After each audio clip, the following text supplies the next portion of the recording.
if a club doesn't mean anything or means little to people that have played in the past, nights like last night, they won't come back. But when it means something to them, when they feel part of the club, what happened last night happens. They come back in droves. Well, it's great to see everybody here. Welcome, in particular to those of you who are travel. I'm going to leave some of the formalities to Dallas, but I just want to touch on a few things. And as you're probably aware, it was 2 years ago in 1916 that Wudinna, the township, was actually declared a township. And obviously not long after that, in 1918, is when they decided, well, now that we've got a town and a district, we better actually play some sport. And at that stage, the Wudinna football clubs, the Wudinna Football Club and the Yananee Football Club were formed in 1918. They played Coincutter and Minnipa. Pydrie joined in 1923. After a recess, World War II recess from 1941 to 1945, the teams became part of the Lee Hunt Football League. And these teams were Coincutter, Warramboo, Elliston, Lock, Minnipa, Wadiki Rovers, Pydrie, Wudinna and Yananee. 1950 saw the amalgamation of Yananee and Pydrie to form United. In 1989, the Wudinna United Club was formed. So, although we do have this bit of a pathway that's led us here, we can certainly take our roots back to 1918 through the Wudinna and the Yananee clubs. Barry, can you take us away, please? Thanks, Greg. United, I speak as an enemy of Wudinna. Don't I, you guys? we vied against Wudinna all the time that I played footy. The 1954 side that United won the grand final against Wudinna, we had Murray Wiseman, who played for Wudinna the year before, and a magnificent footballer. Ruckman had Jim Milton, who was had probably been schooled by Stan McPhee, a school teacher here at Wudinna at the time, who could kick either leg, probably taught Pat Hynes, I'd say, to run like a hare. Stan, my father said he could run just as fast backwards as he could forward, and he passed those skills on to the United, or the Yananee Football Club, and then into United. Jim Milton, who played centre for United all the time I played with him, was the unluckiest footballer I've ever seen. He's a magnificent footballer. He was a runner-up 5 times straight, well not straight, for the male medal. And I don't think that's right. Excuse me. I'd like to check these things, otherwise I forget them. No, please. Lee Hunt. There he is, Lee Hunt. Jim Mildren, 5 times in a row runner-up. No, he corrected himself there. He said, well, not in a row, but 5 times. Oh, right. In total. Jim Mildren. There he is. There's one there in 50, 51, 55, that's 3, 58, that's 4, 59, that's 5. He's quite right. I must apologise to him. He's quite right. And not too many people could claim to do that. He never ever won the medal, but he certainly deserved it. The greatest time that I can remember in the early days when we were playing, we didn't win for 8 years, I think. We had 2 draws, both against Wudinna. We lost by 1 kick against Wudinna. We led them all day actually, and the last 5 minutes, a guy who for Wudinna hadn't got a kick all day out of the half forward flank picked the ball up and had a wild blaze at the ball, and the damn thing was going. And Ray Lim was a big tall fella for us, and I said to Ray, bend down for Christ's sake and I'll get on your back and try and poach this thing away. Well, I missed. And we lost. That was a bad day. But we played Warramboo at the end of this bad period, and they only had to beat us to get into the finals. And Harry Symes had come down to play for us with Colin Crosby. Colin played for me, he coached us for the year. And we beat the sides and put them out of the finals. Well, you'd think we'd won the grand final, actually. There was party time all night as if we had one. And I used to go on the Sunday after a match and clean up the club, cut all the dead wood out. And I walked around the corner and here's this body lying on the platform. I thought, God, he's dead. And there's immaculate pressed trousers, nice coat and everything. It was John Tewings. He was one of our greatest supporters. Anyway, I was sure he was dead, but I poked him and he sat up and he said, yes, yes, yes.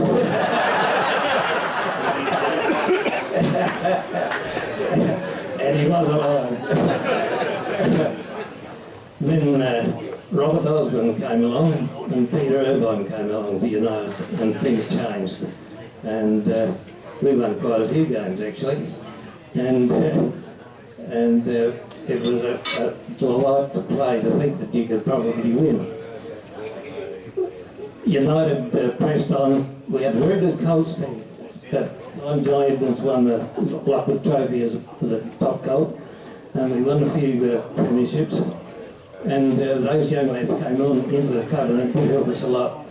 But slowly and surely, the young fellows went away at college, and a lot of them stayed away, so we ran out of players, and it was a wise move to amalgamate with Wudinna to become Wudinna United. And here we are. So magnificent this weekend, just having these legends come back and just share the stories with us. Like, as a planning group, we couldn't have asked for any more. That, you know, the people that come back and the stories that they did share just were spot on. Yeah. And having obviously Dan and Sprott come up and talk in front of the crowd, and sort of exactly what they said is what people wanted to hear and find out more about. And it was brilliant. Yeah, we're lucky. And like I say, we what I did at 10 years old with Paddy Hines coaching me, now I drink with him every Thursday night out the front of the club at footy training, and same with the A-grade coach and my mates. We all sit out the front and watch the game, and it's all those years we still do it. So, no, we're lucky. No worries.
And the lowest bid was $22.20 the gas levy.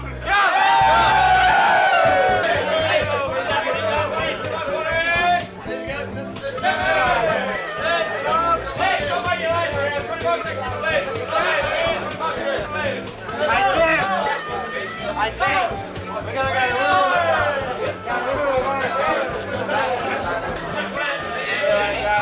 Going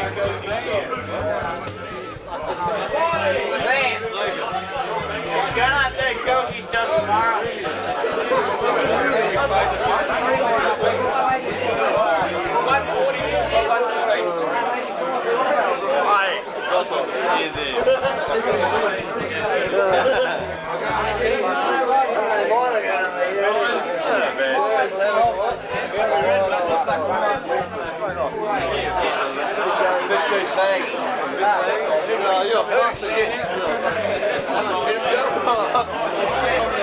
All right, no worries. Good. Yeah, good on you. Yeah, thanks. Good, mate. Yeah, no worries.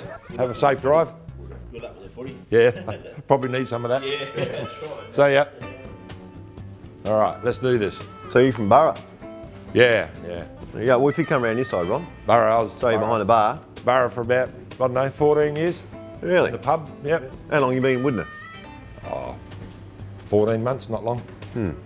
What do you know about the place? Not much at all.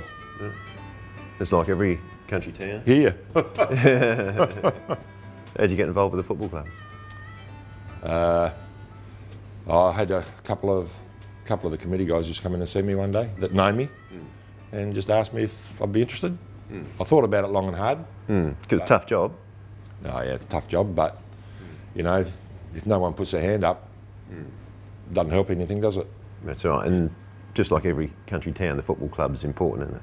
Oh yeah, it's the hub, you know, like really at the end of the day, if the football club doesn't survive in a small country town, then everything collapses around it, really, because the bakery supplies pies and pasties, you know, and the hotel supplies alcohol. You know, there's so much goes into the footy club. And footballers meet netballers. Yeah, that's right. Footballers meet netballers, netballers meet footballers, and it's just, it's the hub. You know, like you can really notice a difference between cricket season and footy season. There's so much difference in between the two seasons socially, like he's saying. Like there's people that, even though the town's so small, that I don't see during the summer, and I only see during football netball season. Like you just, there's no big group gatherings of people type thing during summer over tennis and cricket season because everything's sort of separate. But then in football season, everyone follows, football, netball follow each other, so you're all together and it's the only time you see them. Yeah, it is, it's so true. Because cricket season's like the blokes play footy and sure there's tennis and that, but it's not the same as football. Football brings the whole community together. It really does. Because the kids play sport early in the morning, then the young netballers play, the young footballers play, the B grade, the A grade, like it brings the whole community. It's a family day.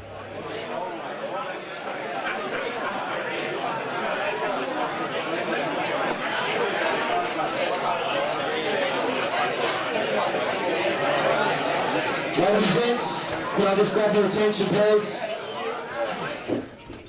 I'd also like to mention and welcome and thank the Wudinna United Netball Club and its ladies who've, I think we found out tonight, netball started in Yanani in 1927 and Lee Hunt in 1946. Thanks, Janet Foster, find that for us. But really, I guess, if we've been playing football for 100 years, they've probably really been the backbone of our clubs for those last 100 years. And the Wudinna United Netball Club certainly has been a real dominant force since it started in 1989. They bring home many premierships for us, and they have something for us to celebrate at every year without fail. That was netball footage of Wudinna Yeah. from 1959. Oh wow. That's good to have that footage, isn't it? Yeah, basketball.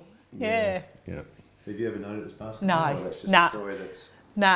A mum played when it was basketball and she can remember playing on dirt courts and having to go out in the morning and they had to mark the lines with I don't know what it was, a stick or something. Dirt courts. What sort of dirt courts, Joylene? Dirt's dirt. Dirt is dirt, so it wasn't like a clay tennis court sort of thing? Or? No, just marked out on the ground. Out with a pick. Really? What sort of shoes would you wear for that? The centuries, Sand huh? shoes, whatever we had. So you slipped and slided around a bit? We Or? did. There was mud everywhere. And Is that because playing in winter, of course, yeah. remarked the lines probably several times during the game because they'd be all Smeared? yes, Mm. that's about it. Mm. Yeah. Big pools of water on the edge and the ball would go in it. You had to run in it and get the ball out. First of all, congratulations to all premiership sides in all grades, not just the top two. Thanks again, Wudinna, for all their support during the year. This year, yours as well, and well done Central Air and all the other clubs through the year. How many netball players are there in the club, including juniors? Well, we've got six affiliated sides, so you've got your 4 senior sides and 2 junior age sides, and they would average probably 8 or 9 girls in each. Junior numbers sometimes get a lot higher, depending on your age groups coming through. But then we've got 2 mini-minis, like minis and a mini-minis, with the real little kids that come out and have a bit of a throw and a catch. So 6, 8, 48. Yeah, between 60 and 70 affiliated numbers, I reckon, and then you've got your little kids, which are quite big numbers this year. There's probably, I reckon there'd be 20, 25 of those in the 2 mini and minis age groups. So altogether, if you include those, you'd be getting close to 100.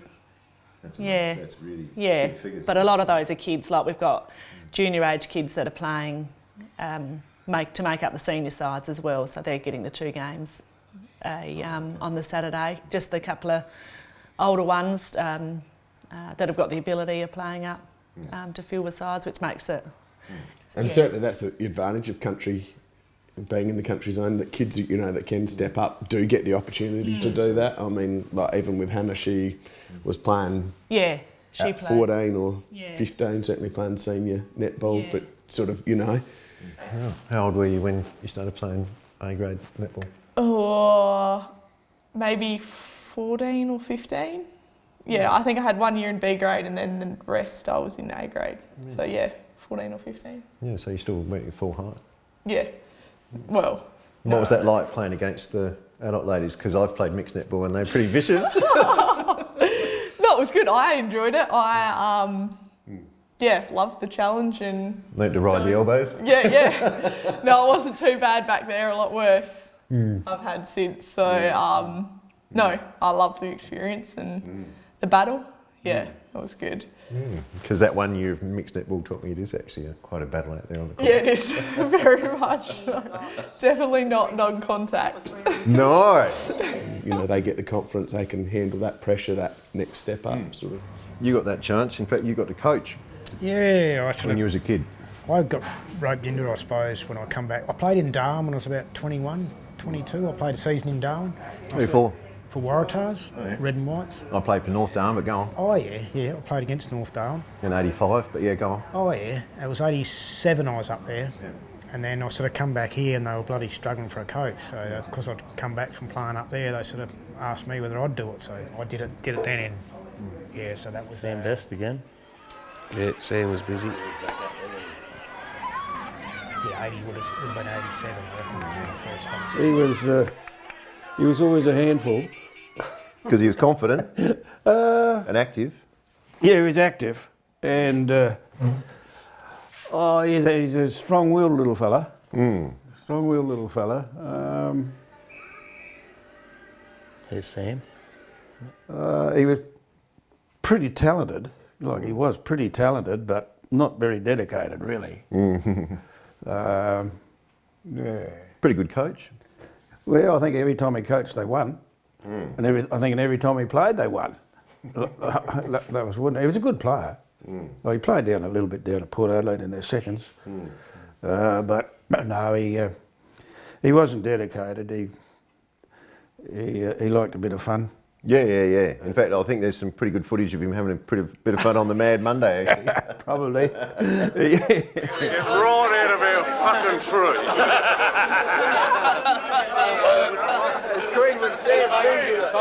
You can do it. What? A party like that? Mad Monday. Yeah, we do. Yeah. And certainly Hannah's career has gone really well since then. It has, yeah. If she can get over her injuries, it'll go better. But yeah. No, hopefully she's coming good now. And I'm sure that seniors experience helped her earlier on, just to play against the older, bigger bodies. And what happened with her career when she went over to town? Well, she started off back here working her way through like the Air Academy, which brings all the I guess you call them the top age girls together with a heap of trainings and just to get that extra coaching and work on their skills, and they go away to a carnival in Adelaide, and then that leads on to state country. Onto like a state country sides in the underage groupings. So then from there she sort of got a few people recognised her, I guess, and suggested she then try out for state underage sides, and she was lucky enough to get through on them in those teams. Which for parents is a pain in the arse, because that meant driving to Adelaide pretty much every weekend, back and forwards, and she would train for 2 hours on a Sunday or 3 hours on a Sunday, so we'd drive over, she'd train for 3 hours and we'd drive home, pretty much.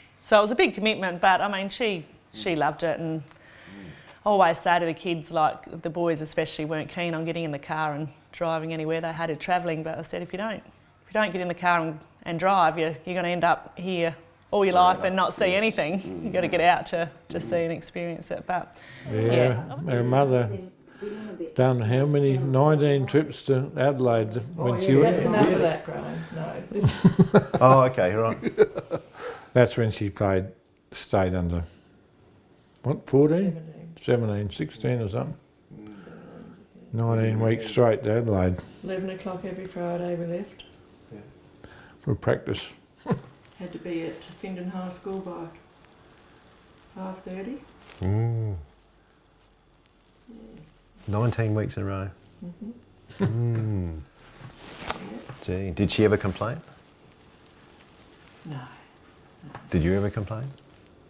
That wasn't any point. Just get on with it. As you do. It's about opportunity, isn't it? Well, it's a good effort from you guys as parents. Well, Karen and Simon have done it for their kids too. They've done lots of trips for them. And of course, they've got 2 professional athletes. Yeah, it was a lot of travelling, but I mean, it's got her to where she is today, and she couldn't be happier. She's doing what she wants to do. And how long has she been at the Thunderbirds?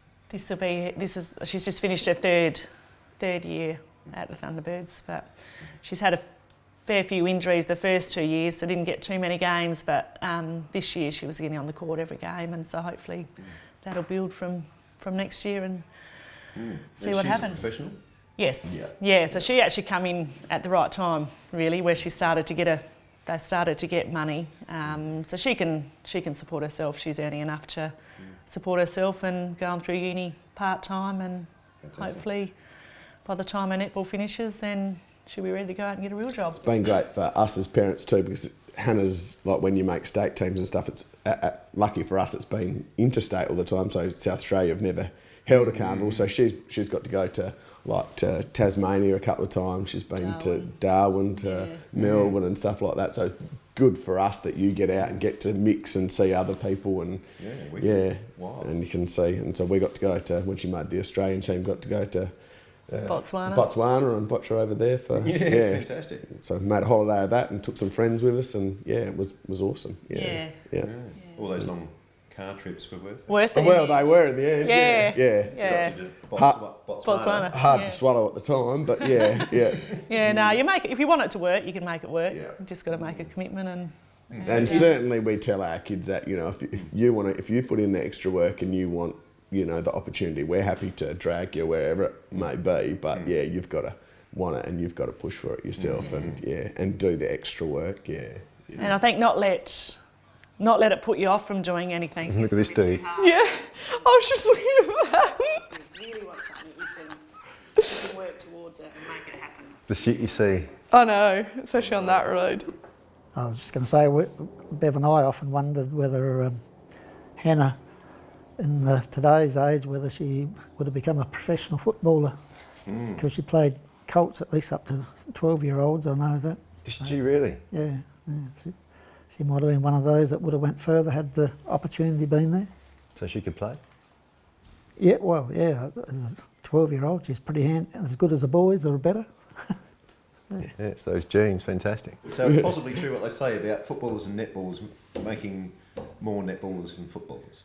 Yeah, that's yes, right. Certainly. Yes. Yeah. Sorry. I taught both of these in year 12.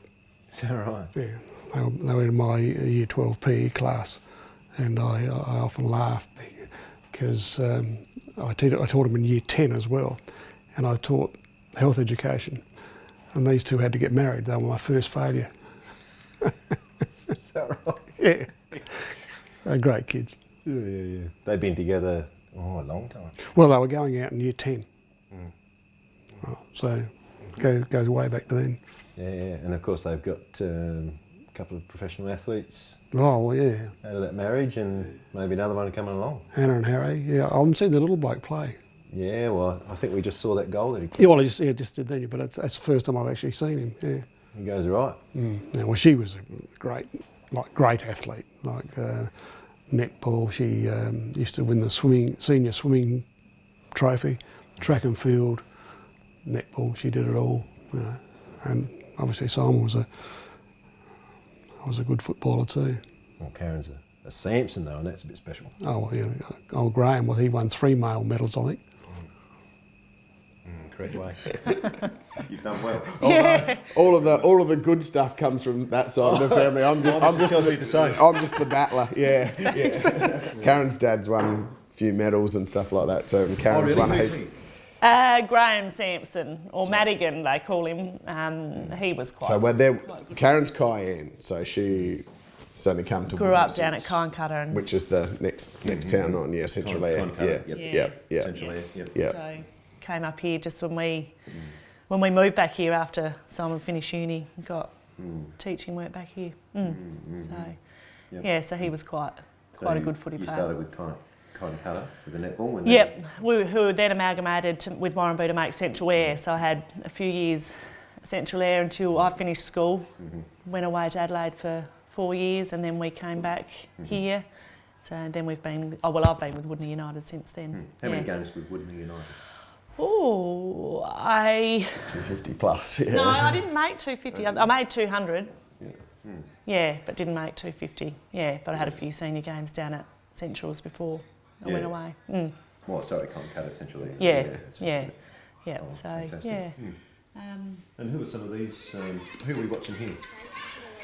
A grade here, or Jade, the goal shooter. She's one of the young ones that has hung around since her junior days. She's played all her netball at Wudinna United, and she got the 300. I think it was 300 games this year. So we don't have many of them anymore. The same as the footy. The young ones go away at the end of to finish off school in Adelaide, and you don't get many of them back. But like Dallas was saying, every year you've got. We have all. I don't reckon we've probably. I'm only guessing. I reckon we've probably always had a premiership every year in the netball, at least one. Yeah, but I'm only guessing. Cool. Yeah. It used to be the A grade, unfortunately, all the time, which meant that you didn't see Karen and those girls for a week. Yeah. Is that right? That's the same story. See you, hun, catch you in a week. How many A grade premierships, Karen? I don't actually know. That is brag. Yeah. Too many. I don't know. We've won a few. We've been pretty lucky. We've always just about been in the grand final, but I'm not sure how many we've actually won. Yeah, probably. No, I don't really know. 7 or 8, 10. wouldn't it be? Oh yeah, I don't know. More than that, probably. Probably should look it up. That's cool. This is a funny little story about Skeeter's secret weapon. It's funny, isn't it? Wudinna was having trouble winning the grand final in netball. So I said, right, I'll make up a mix. So I made them up a mixed drink like I used to have when I was playing league football.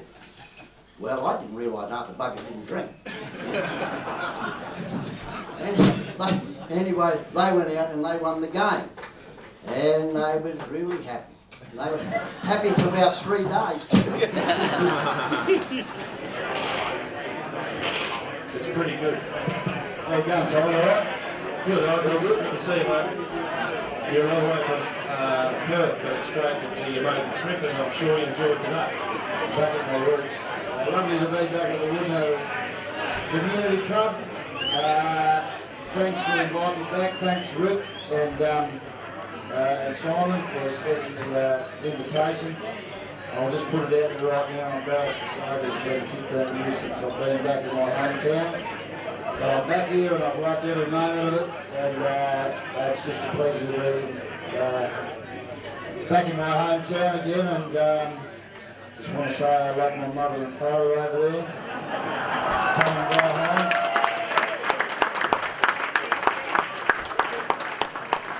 And also just a big shout out to all of the people that have travelled to the 100-year reunion. I really thoroughly enjoyed sitting down listening to all of the great people that have paved the way and the tradition of this footy club, and just acknowledge the football club and the Wudinna community. What a wonderful place, and it's a real pleasure to be here. Great spot. You've even brought a bit of a crowd with you. Bloke by the name of David Brown's followed you across from Adelaide, one of your old Port Adelaide teammates, and McInerney, I think, is camped up on the hill here. Nice and warm up there, and got a stew or something on there.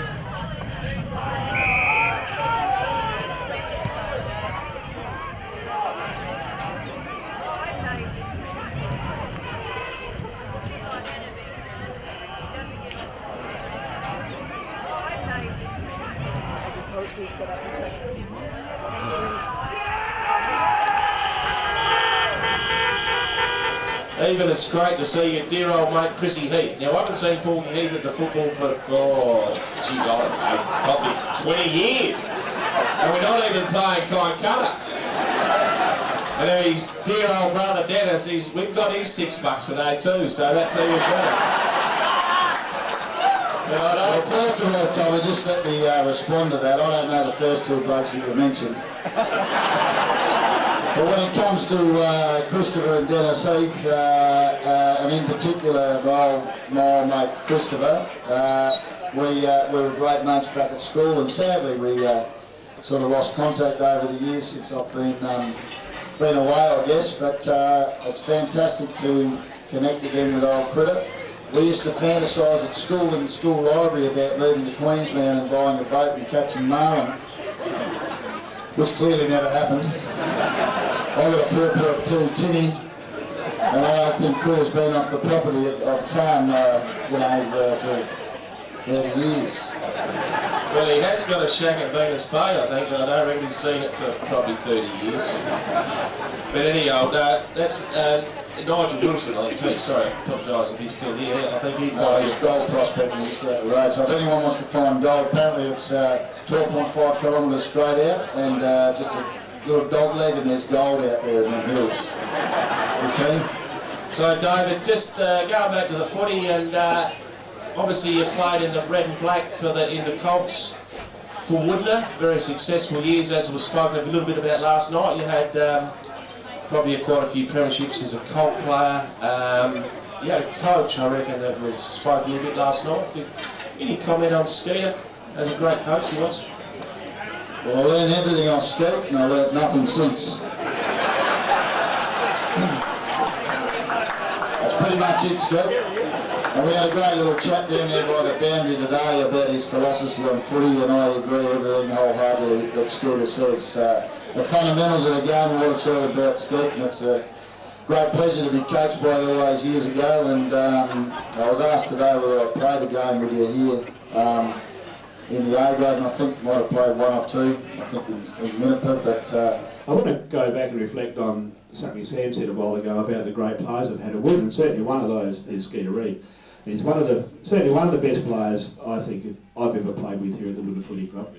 And Skeeter's a pretty modest man, he'd probably tell everybody the same thing.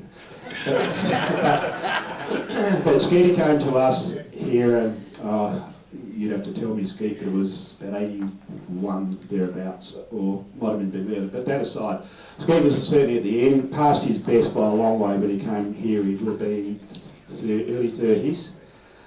Had played a bit of league footy in the West, a few games over there for one of the West Australian sides, but then came to Wudinna as a share farmer, and as I say, way past his best. But people talk about Dusty Martin with the fend off. Well, Skeeter Reid invented that. There is no doubt about that whatsoever. Skeeter was one of the best fenders that you've ever seen. No one could tackle Skeeter.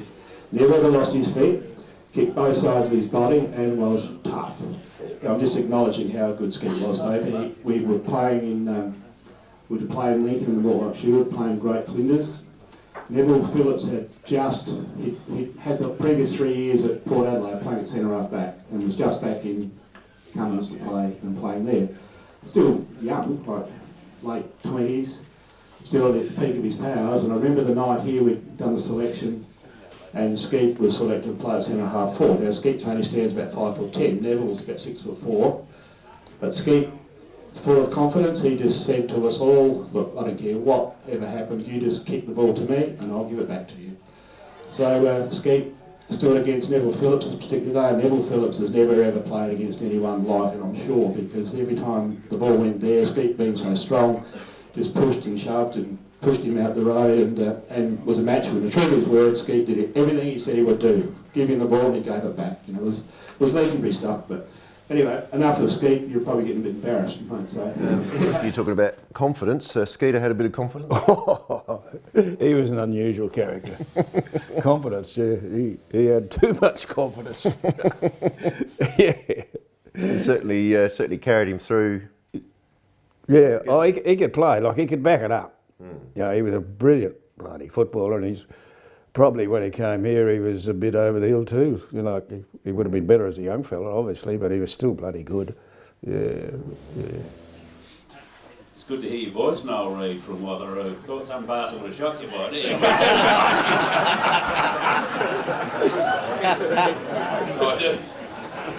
I do remember, just a quick one on Skeeter, he could play a bit as people have said. I was playing full-back and Skeeter, he probably playing half-back or something, but Ian McKenna was the ruckman for Tyne Cutter in those days, and Skeeter would say, you bloody go over you take all the boundary throw-ins and make out you're going to go for it, but don't, I'll be coming over the top. And he did. He could play a bit all night. Yeah, that was. You remember? I don't know if you've met Mark at all, but yeah, he's probably one of the biggest kicks that's ever been around here.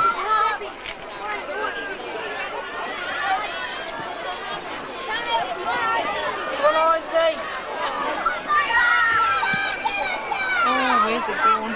Saw him on the night. He seemed like a bit of a character as well as a pretty good player. Yeah, pretty casual. Didn't probably, never train real hard, but just sort of a bit of a natural. Yeah, very good player. He had a little bit of a go with Port when he was about 21, I think. So he's David's older or younger brother? Older brother. Yeah, he went out played a few of the trials, I think. Didn't make the squad, so yeah, he went and played good country footy for a lot of years. He played in a lot of premierships. Yeah, played quite a few premierships, and one of the best kicks you'd see for a big guy. Great skills. So what else?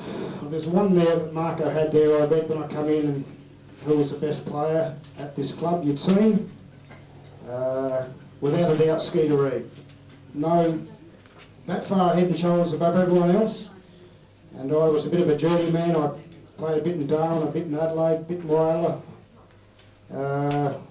Probably, Skeeter Reid is probably as good as I've seen anywhere, and that probably goes in town as well. So hell of a player, just a bit of a freak. So, Mark, I didn't answer me that one, but I thought I had it in my mind who I was going to say. The story was, he was in country Western Australia in his town, and apparently he must have asked him down to bloody in Perth there with a league club. He played 4 Resi's games, this is what I've been told, played 4 Resi's games, played league, and then made the state squad the same year, all in the same year. And he reckons I think he was boxing Friday nights. Legend. Yeah. Just, you know, in terms of people like Skeeter, who was a freak of a footballer and a single-minded mindset on footy, and it is a basic game. You've got to remember that. You just got to get the ball and kick him through the big posts and kick more than the opposition you went to gut. He was only new at the grasshopper when I came in, and we coached right through, and he was gone on to play. But I can still remember the day bloody Port Adelaide come up here. Port Adelaide, when they come up when we were coaching, they come up with coaching teams. And we were out there training away, and this bullhead come up there, Cunningham. and he said to me, he said, "Who's that guy there?" And I said, "That's a young fella, young Sprock Hines." "Oh, we want him." I said, "Look, you bloody can't have him for another 12 months. When I finish with him, then you can have him. You won't be able to teach me anything." Got into a bit of a spite thing at the same time, but I didn't know him was bar soap. So it didn't worry me anyway. And he had the cheek to turn around and tell me, he said, "I know more about football than you'll ever." I said, "Listen here, but I bloody invented the damn game." So we got off to a bad start. But anyway, Sprock ended up going down and playing for Port Adelaide. But we had a game here that we used to have premiers to premiers play off. And we took the side down to Kimber, and we gave him a hell of a hiding. Cummings hadn't been beaten for 22 years. Well, when they looked at the scoreboard, they didn't think they'd even won a game for 22 years. We absolutely thrashed them. We're lucky enough to play, I think it went for 3 years or 4 years. Our side that I had, we won 3 years in a row, and we won second in one, so we won 5 premierships in 3 years. And that's pretty much what it is. But just touching on great footballers in country competitions and amateur competitions for that matter, I mean, we've all played with people that would be able to buy and sell, people like myself and Dan, and it's great listening to Dan and his experiences at Geelong and the journey he had. It's not an easy one. He knows that, you know, by spending that amount of time trying to forge a career in AFL, it's a really difficult task to do. So without any further ado, I'd ask Dan, the great Dan Foster, to come forward, and we'll have an interview with Dan, local legend, and it was, yeah.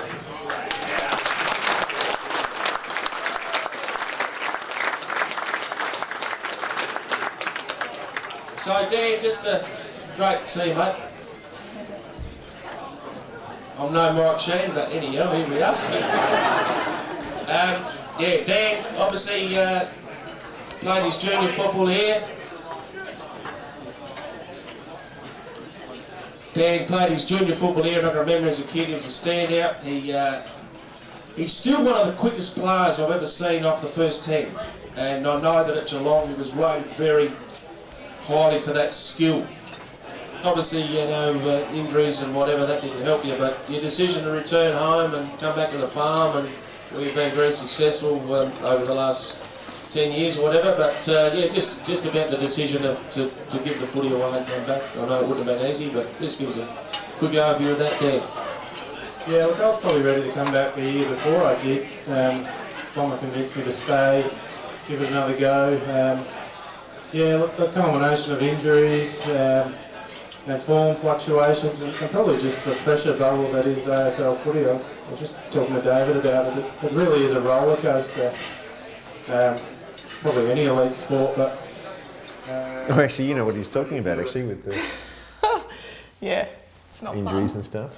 No, it's yeah, definitely challenging and not what you want to experience. But I guess I've learned a lot being injured to what I now put into play on the court and things like that. So you learn a lot about yourself in them times. But obviously it's a big lifestyle change as well. Oh, it is definitely a massive lifestyle change. Bigger town for starters. Yes. But yeah, you are so scheduled and you just live and breathe netball pretty much. There is a little bit of time for relaxing But yeah, it's pretty much netball 24/7, whereas back there you go netball and footy and then you go into tennis and cricket and then there's a little bit of break in between. It's not, but yeah, I absolutely love it. So yeah. So you're lucky like that? Yeah, very lucky like that. So I was just ready to release that and come back to a quiet life, and we didn't have heaps of family support over there. Both our families were back here on our peninsula, and so I was pretty keen to come back and get back on the farm, and ended up winning the flag in the first year to come back. Absolutely, as we did. As I mentioned last night, it was great to have you back. And it just, not just having you there, well, I mean, you're a great player, but just as soon as we knew Dan was coming back and playing A-grade for Wudinna United, it was just, everyone just lifted, and, some average players to be kind, not being disrespectful, became very good players because they got fit and trying to lift their standard of footy. So that was great. And of course, 2005 was a good year.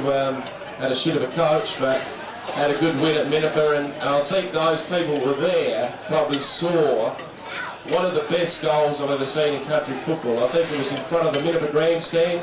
Well, it was, not I think. It was in front of the Mentorship grandstand. He bought 2 or 3 players, left foot. It was a heavy ball, it was a wettish day. Left foot, top of the angle was, 60 degree, straight through the middle, opposite side of his body. And I think I just saw people in the grandstand that day just applaud what a fantastic goal that was from a fair way out.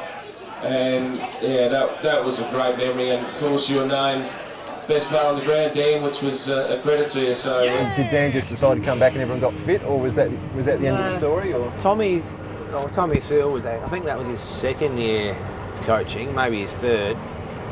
And we'd sort of heard that Dan might be a chance, even in 2004, but he ended up staying. Or maybe we got wind of it perhaps halfway through 2004 that he could be coming home the following year. So we were already competitive. We had a pretty good side at that time. And when I think Dan would have rocked up, obviously at the end of footy season 2004, we knew that he was coming home, so that just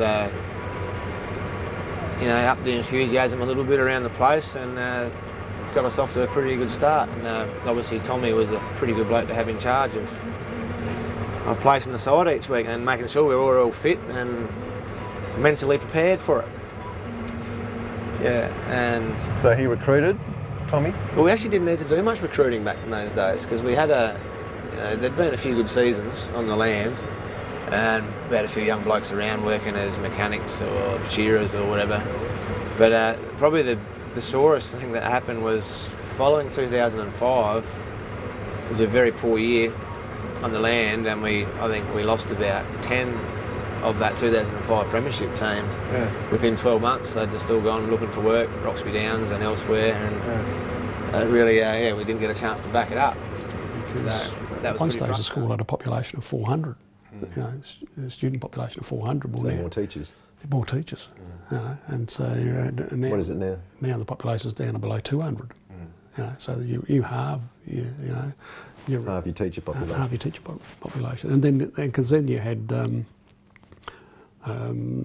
Telecom, which became Telstra, and they reduced their staffing. ETSA, it was a major ETSA depot there. They downsized. The banks closed down. The stock firms shut up shop. And that all impacted considerably, and that's what led to the amalgamation. Probably impacted on Wudinna more than most. Very much so. Being the centre. So what have you been doing today? You've been harvesting the wheat, you're on. We harvest wheat and barley.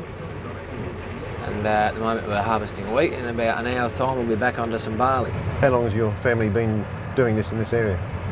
I think we're 101 years. That's a long time. About that many. Yeah, we missed our centenary celebration last year. That goes back to the soldier settler days. Yeah. My great-grandfather settled on a block at Kynecutter. 1918, I think it was. Yeah. So that's a pretty consistent sort of history too.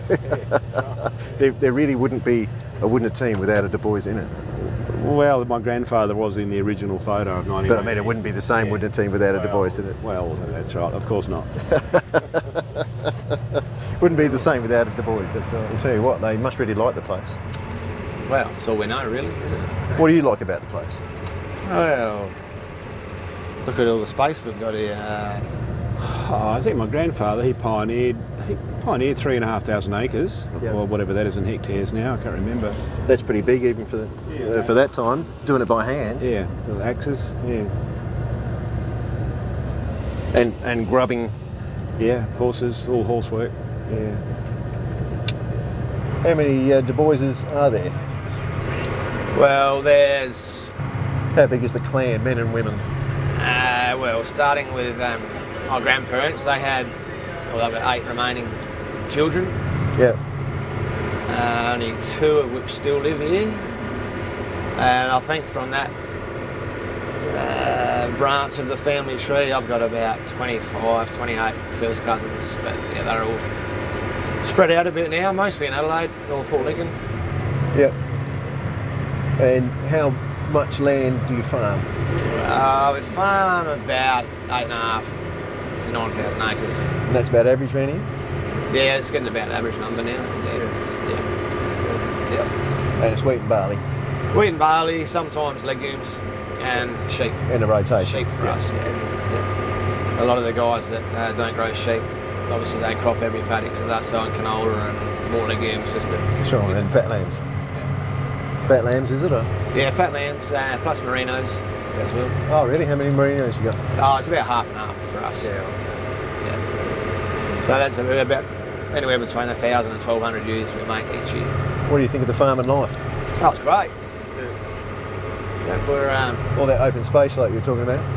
And we're pretty close to the beach, you know, so it's only an hour and we're in the water. That's right, and it's not a bad beach. Yeah, it's not bad. And Venus Bay is not the only beach. This is what we call our beach, I suppose, all the locals, but yeah, world class. Plenty of others within an hour's reach. Feature, really. Yeah. And so today you are how far through the harvest? We'd be about 25% through as of probably right now. So how's it been? Yeah, it's been good. Pretty good run, given good late finish? Yeah, a very ordinary late start. But that was dry winter, wasn't it? August rain made all the difference, so we're sort of harvesting above average yields in a very low rainfall year. Yeah. So you happy with the harvest? Yeah, I mean, if wheat prices and barley prices and lamb prices and wool prices are all really good at the moment, so average yields sort of equate to a little bit better than average income, obviously. How many farmers have played for Wudinna? Oh hell, that's... I couldn't answer that. Hell, there'd be, like in the early days, it would have been 99% farmers. Yeah. And in more recent years, like let's say the last 20 odd years, we've been a real mix of farmers, but a lot of school teachers, bankers, stock agents. You know, they certainly made up our numbers in the more recent years. Who would be the great farmer footballers for Wudinna though? Tony Robinson was in my time. I mean, there's other eras, of course, but yeah, Tony Robinson's one of those that was very good. We've mentioned Skeeter Reid, of course. Skeet was here for a few years. My brother Chris was a good footballer. It was won by Chris, the boys.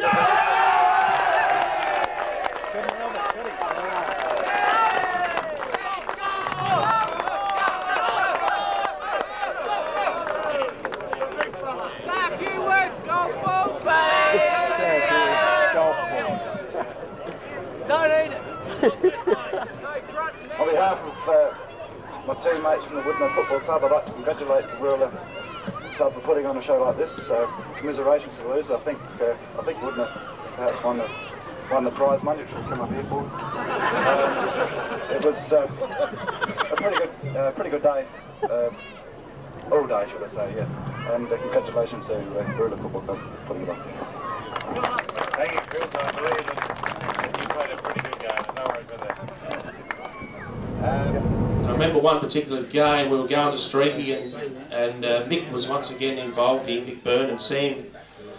Chris, the boys had sort of nearly finished playing footy, he was nearly buggered, he was at the end of his tether, but Sam thought, nah, Chris, you can come back and play one game. There was a bit of a hitman Streaky had, his name was Johnsy. He used to go right, he could give a bit out, he was a nephew to the Wright brothers who would rather fight than feed, so one particular day we were playing at Streaky. Streaky were around the mark. Rovers were the team to beat, probably we thought, but I remember Chris sat on the bench and Bestie said, I've got a bloke on the bench that'll sort you out, Johnsy, if you misbehave. Anyhow, with that he pointed to the bench, Chris, you know, because Johnsy was starting to carry on, and Chris stood up, hit his bloody head on the coach's box, nearly knocked himself out. Remember that, Sam? But I tell you what, that bloody worked, because Johnsy got the message, he shit himself for the rest of the year. Of course, he played for Tasmans. He did, yes. Yep. I played for Tasmans. Did you? Ah, so I'm a Tasmans man, definitely. There you go. So I'm in awe of Chris. Yeah. But apparently he was a very hard man. Chris was, yeah. He was, because he's such a big man, he didn't take any nonsense and he was able to intimidate some of the players that would give him a bit of grief. So just with his sheer brute strength and size. Yeah. And that was pretty handy to have him on your side, I can tell you. And good hand skills? Oh, yeah, Chris. Or just tend to get his hands on it, because that's the most important thing. Oh no, Chris was good all rounder. Yeah. Certainly had some height on him. Is he the biggest one in the family, or have you got a taller one? No, Chris is the tallest, but he does have one son that's taller again. He's about 6'7" or 8 or something. Yeah. But yeah, Chris is the tallest of our mob. Yeah. Of course, you produced a reasonable footballer in young Ryan. Yeah, Ryan, he went all right. He doesn't play anymore, of course. But yeah, no, he did well as a footballer. Well, he certainly played in the Premiership, which is a great thing to do. Yeah, he played in... Oh, he played 2? I think it's 3. I don't know, probably at least 3, I would say. Yeah. He was Howard when he started playing A grade. About 17, I reckon he was in the first A grade Premiership side, I think. And he'd probably been playing for a few years before then, I guess. Well, he was away at college, so he didn't really play much until he came. Yeah. And whilst he was at school, he came back and played in one of those premierships. Wow. But then he didn't really come back here until after uni, until he was about 21 or thereabouts. Yeah. Obviously, it was a choice that you made to stick around on the farm. Yeah, something I always, right from when I was a young fellow, that's all I wanted to be, was a farmer. And then because I've got several brothers as well, but I didn't settle in at college, and I came home as soon as I could. Sorry. Yeah. And yeah, so that's all I wanted to do. Yeah. And I've got no regrets about that at all.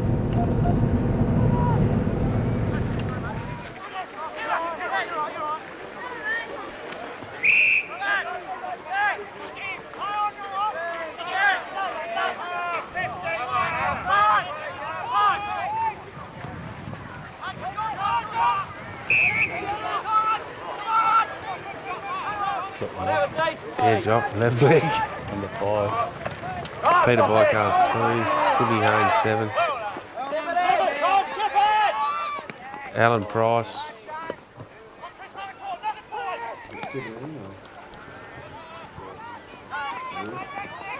That's Lyle Dolling just snapped it around there.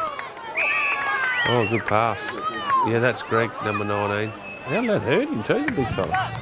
So 4 premierships. I mean, the 80s was... Yeah, that was pretty good.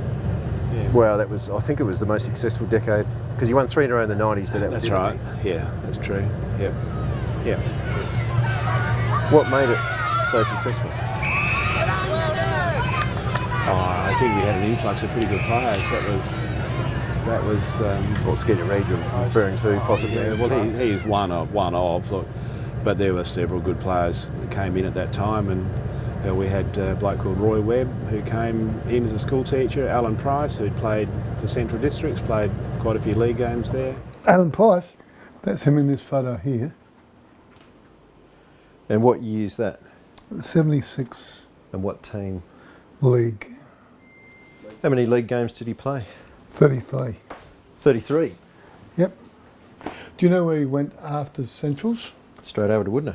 One of his brothers was a builder here, and Alan, after his playing days at Central Districts, went to work for his brother and became a bricklayer, and then came over here, worked here with his brother for a number of years, and of course when he got here he was in his late 20s, I suppose, but still a very, very good footballer, and played here for about 4 or 5 years.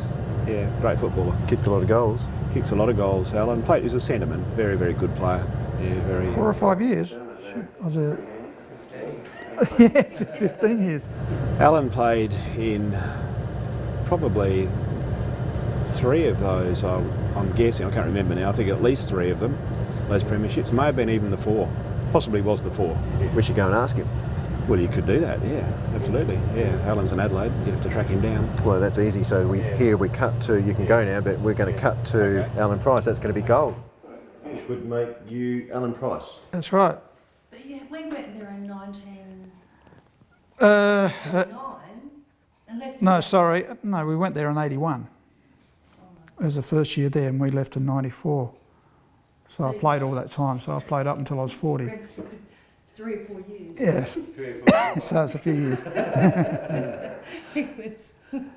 Tell me about Wudinna. Wudinna? It was different for us. I went over as a bricklayer. Like Greg said, my brother's a builder there, and there was no brickie, so I went over there and there's plenty of work. And when we first went there, we're looking for somewhere to live because accommodation was short. There was an old farmhouse just basically on the edge of Wudinna. It was a corrugated iron place. We got that, and it's just about falling to bits. I think. Daniel, you must have been about. How old was Daniel? 18 months old. Yeah, and Chris was 2 years older. So, but the house was falling to bits, and I remember one time Chris had a centipede in his cot with him, and we rented a house off Simpsons, and then we moved into a transporter right in the town, and then eventually built our own place on Burn Road there on the other side of the highway. Good people. It was a good life. If you like your sport, you had to make sure you're into your sport, because otherwise you kind of felt out of it. But yeah, you had your footy, and you had your netball, which is great because footy, netball, juniors all went to the same town. Everyone, you all moved together. Great way. Yeah, and made it so much easier. But and social. Very social. But it was a great life. It was good for the kids. They grew up there all their younger years, and so if they got in the strife, someone knew them. So couldn't get away with too much. Or did you get away with too much, Dan?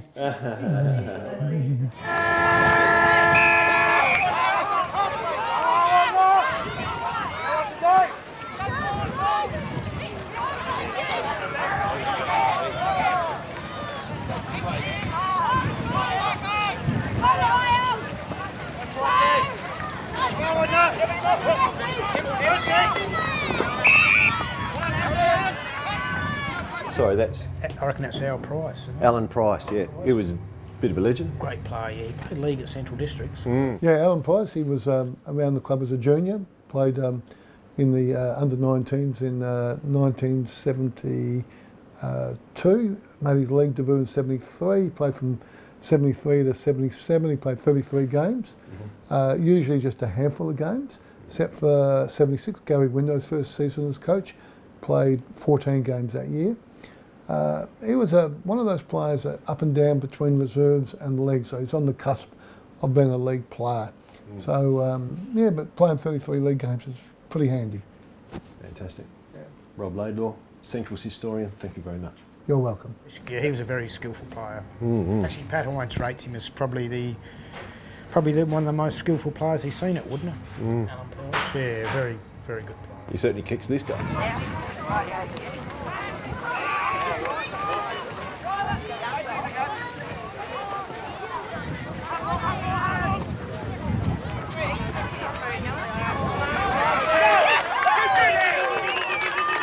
Chandler. Mildy, yeah. Well, Mildy came down to Wudinna as a 17-year-old. He was shearing, came into the district, and we were lucky that he played football with us while he was down here for that 12 months.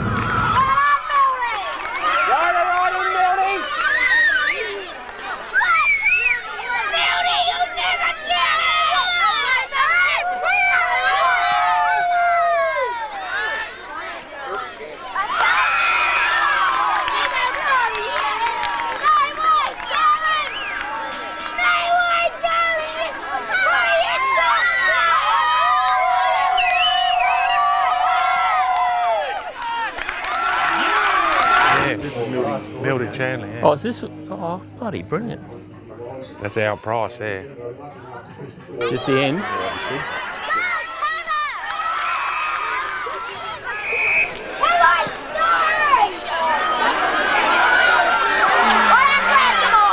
The boys.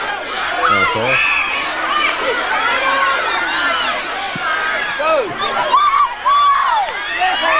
Sure.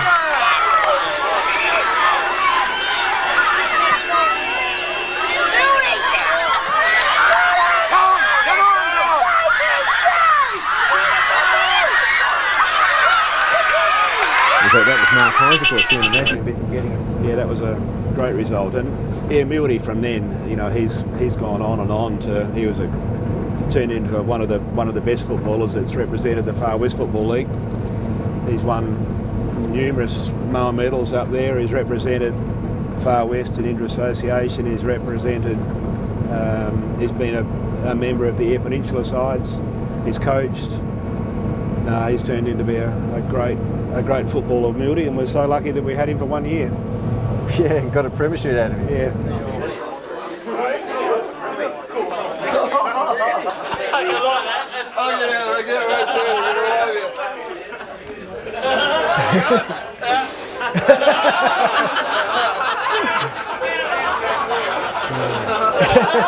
He's doing well. Yeah. Hang in there.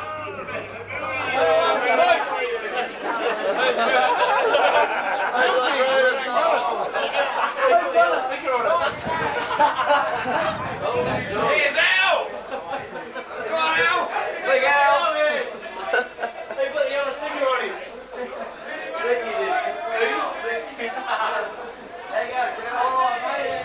We celebrated pretty bloody well on their Mondays. Sundays we were pretty tired, but Mondays we went hard, and Ian North always had the bar stools lined up in the Wudinna Hotel, and he was like a cat on bloody bricks. He could walk over them bloody bar stools and knock our ass up. But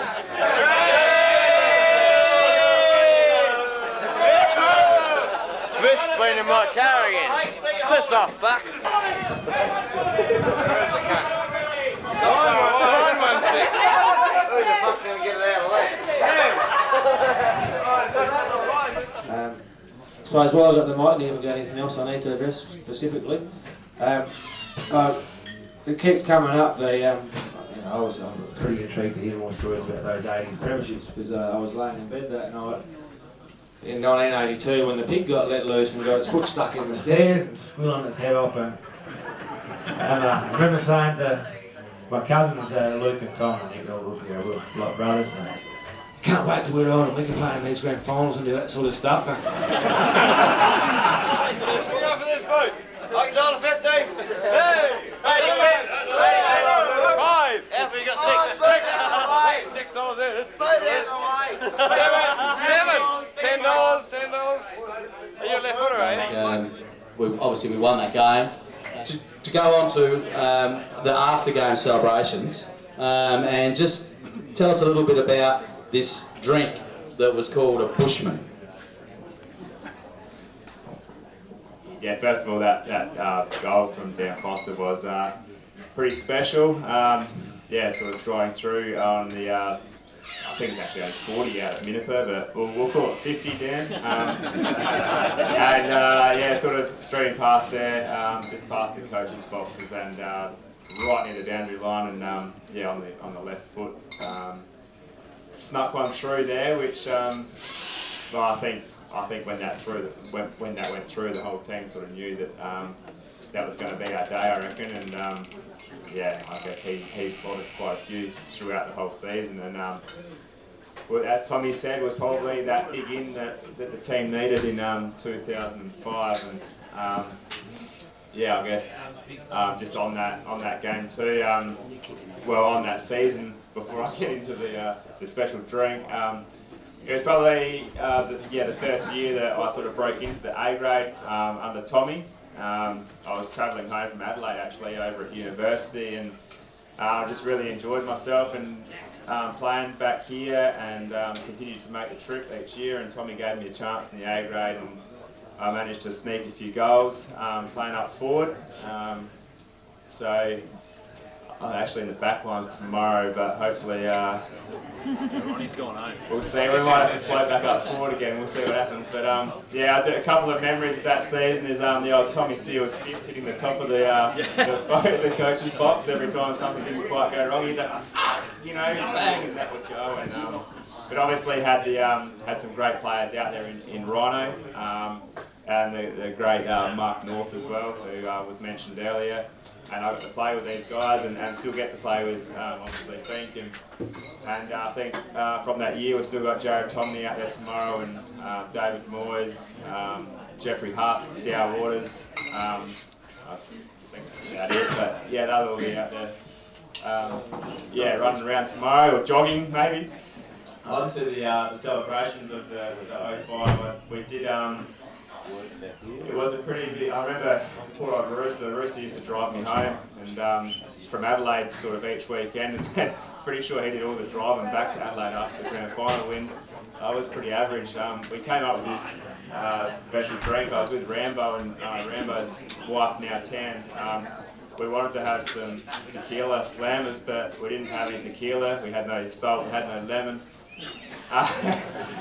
So we thought we'd just have to create our own drink, so we came up with this drink called the Bushman, and we could try this maybe tomorrow night if you guys are keen. So our plan, we had, in all our wisdom, we thought that instead of salt, we'll just pick the hand and pick up a bit of dirt. We're wearing a shearing shed, so it's pretty hygienic as well. But so there's dirt on the hand, whatever drink you had in your hand, you had to neck it, you had to finish the drink, and then you just had to grab some grass and eat it. So that was the drink. So if someone just said between, like Lemmy Bushman, bang, you're on. You pick your hand, you put it on, and off you'd go. So anyway, there wasn't a huge amount of people that were keen on the drink.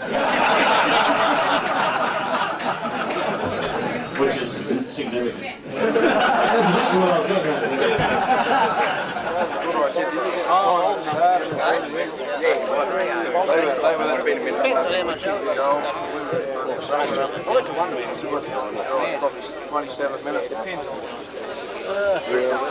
You look funny with that up your ass. And who's that, sorry?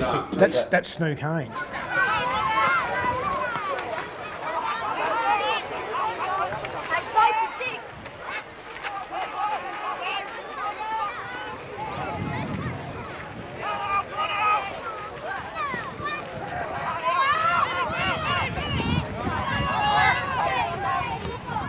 He's a real card, Snook. Real character. Played hard, drank hard. And that was a good grab just there. Yeah, it was. Yeah, he was a gutsy player. He's a little bit like, talk about Wanganeen, with that rubbery sort of go in and don't get hurt. He's a little bit similar, not quite as skillful as Wanganeen. And was that him at the start when they're having the post-game celebration in '85? Is that him with the beanie? I reckon it was. Yeah, I think it was. Yeah. We'll go back to it. Yeah, we'll have a look. Yeah, here we go. So.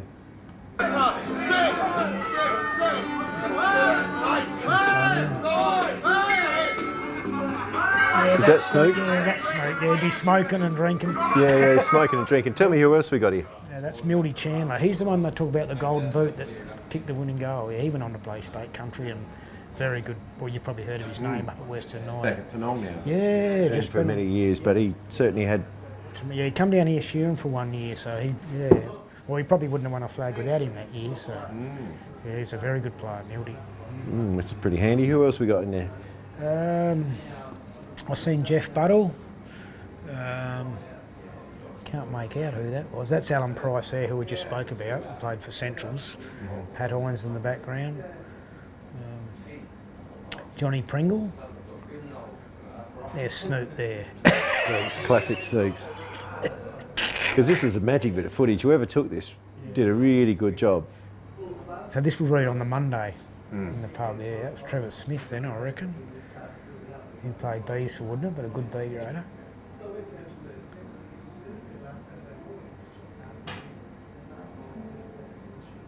Bill Gosling.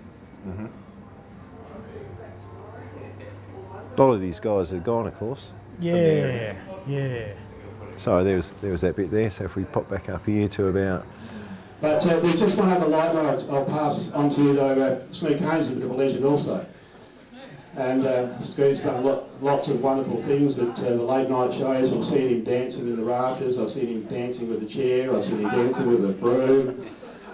But I bet you none of you have ever seen him eat a swivelism, because I have. We were actually out at Poetry Rocks, there was a wind up, and we were all a little bit concussed after a premiership and not feeling so well. And Snook thought it was bloody dead sleepy, there's it down there, and he picked it up and he had a chew on it. So that was, and then put it in his top pocket, did he? Give it ears on the other end. I was sitting with Hayseed, and Hayseed, we just sit there, we hadn't had a lot of sleep, and sitting there on Hayseed, see this dead sleep lizard sitting on the ground. He goes, oh. So he put it up, he put it in his top pocket. He called it Polly, like a parrot. Anyway, he got sick of this bloody parrot not talking back to him, so he bit its head off. And then Buck was leaning against the rock too, and he couldn't handle it. So he had to bloody yell, but yeah, that was a bit funny. He's talking about Snook Haynes, and I don't know, he was a panel beater, that was his trade. And we're just driving around town one night, and Snook rolled his car, and he didn't fuss him one little bit. Rolled it back in his wheels, drove it back to the shed, and said, "I'll fix it in the morning." And he did. And went back to the pub. I'll just introduce the 5 guys I've got up here. Oh, that's Shorty Scholes. Oh yeah, he's obviously a stalwart. Oh yeah, I remember when I first rocked up to Wudinna, I knew Shorty from college, went to college with him, and he used to pick me up for the away games, myself and both of them, and take us off, and I had no idea where we're going. He'd just drive off into the... Obviously, if you're... Particularly if you're taking back roads. He'd drive off to the scrub, and we'd end up in this oval in the middle of nowhere, and then we'd stay at the footy all day, and then we'd stay there, spend all night with the other team, have tea, and all night with the other team, and get home late at night. It was great fun. And you never knew where you'd been? Exactly, I don't know where exactly. Oh, it was good fun. Yeah. Probably already had a bit of an introduction about Tommy, but I'm not sure whether Rhino mentioned, but Tom played 244 games, and obviously a premiership captain, best and fairest, coach, president, secretary, runner, still the team manager. I don't think there'd be an A-grade team in the last 30 years or more that Tommy hasn't been involved in some way, so he's had a pretty huge involvement in the club. Well, I can tell you about Tommy Seal, because he's a bit of a legend actually. Tommy, good footballer, great skills, lovely skills. Really just he's like a Greg Williams type, just used to find the ball and get it out. Yeah. Stuart Rollfeld. Oh, Stewie, yeah, ruckman. Very good tap. Oh, very good tap ruckman, yeah, no, and not an overly big ruckman, but he had a bit of stretch in him, and yeah, no, he was good. If you were playing in the midfield, he put it where you wanted to, didn't he? Yeah, he was very good. Pretty good around the ground. Yeah, didn't miss many games. Had a big heart. Was always played well in finals too, didn't he? Hey, sorry. He played well in finals too. Yeah, really well. Yeah. Yeah, he lifted. Yeah, no, very good team player. No, very good. Young Chad. Very good. Port Augusta. Yeah. 87 was good. We won that one, and that was under Sam as a young fella. I looked at the photo in the yearbook the other day, and Sam looked like he was about bloody. I think Sam was 22. He said earlier, and he spoke, but He looked like he was about 17 in the photo. And I got asked to coach at age Jock North. Jock North, Michael North. Michael North, a bit like a bloody Modder elite. He was great. I was looking at the Guinness Book of Records on the way up today, and I'm trying to work out how many people had coached at 22 and had kids at 54.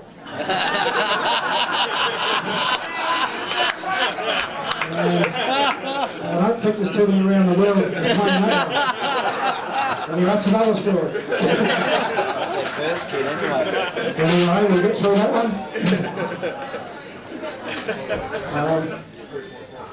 I guess, 87, captain and coach, I guess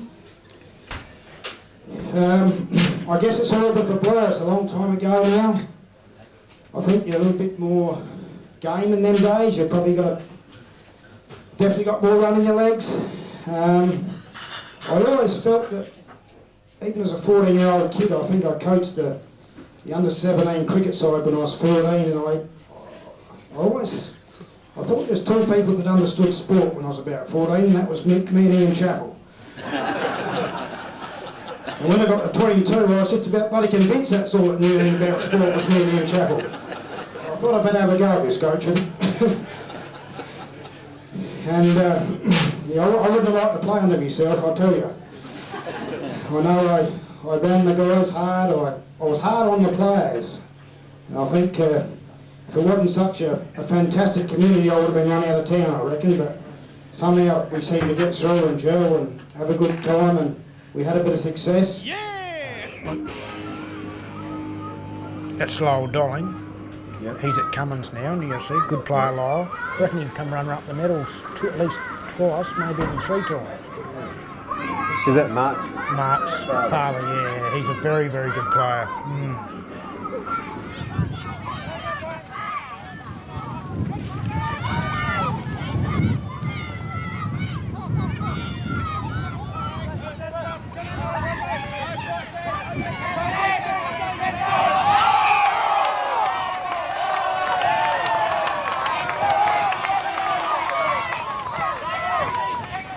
Obviously a really big grand final, so how long are the celebrations going for? Oh, usually start to puff out by about Thursday the following week. Thursday the following week. Well, Monday's a real big day, then some might have a few beers Tuesday and Wednesday again. Yeah. Do you remember much of it? Oh, I can remember being in here. I can remember that time when Rick mentioned about the bloody policeman coming in here and making an announcement. And grabbing me, and I thought, shit, have I done something in my bloody piss state the last couple of couple of days I didn't know about? And they rounded us all up and got us down bloody picking stumps or carrying on for a while. But yeah. Bloody long time ago now. Lucky we got video of it. Yeah, I know.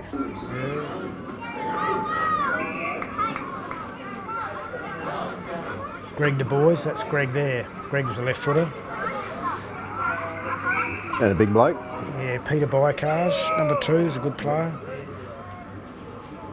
Just trying to think.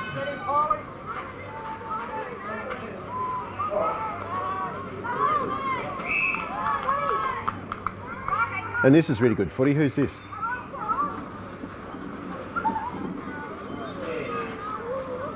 Oh, that's Pricey, yeah. I reckon that's Al Price. Alan Price, yeah, can play. That's really nice footy. Yeah. Yeah, very skillful Pricey. That's you enjoying the goal there. It's a good moment for a coach. Just got to sit back and watch that one. Looking back now, I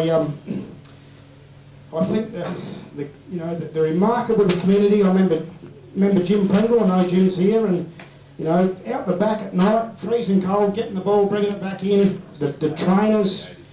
The people that watch the Guernseys, like all those people. And as a youngster, we grab the success and we forget about all those people on the outside. It's only when you get a bit older you sort of realise how important all those people were.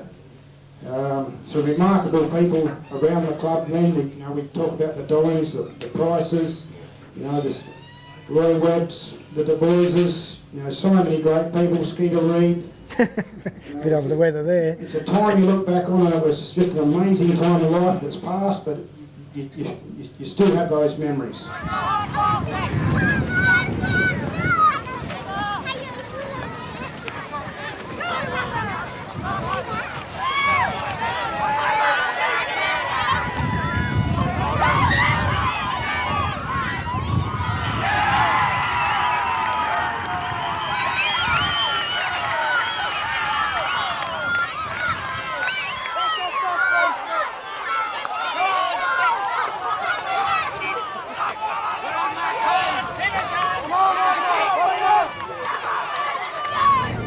talk about the successful time we had in the 80s.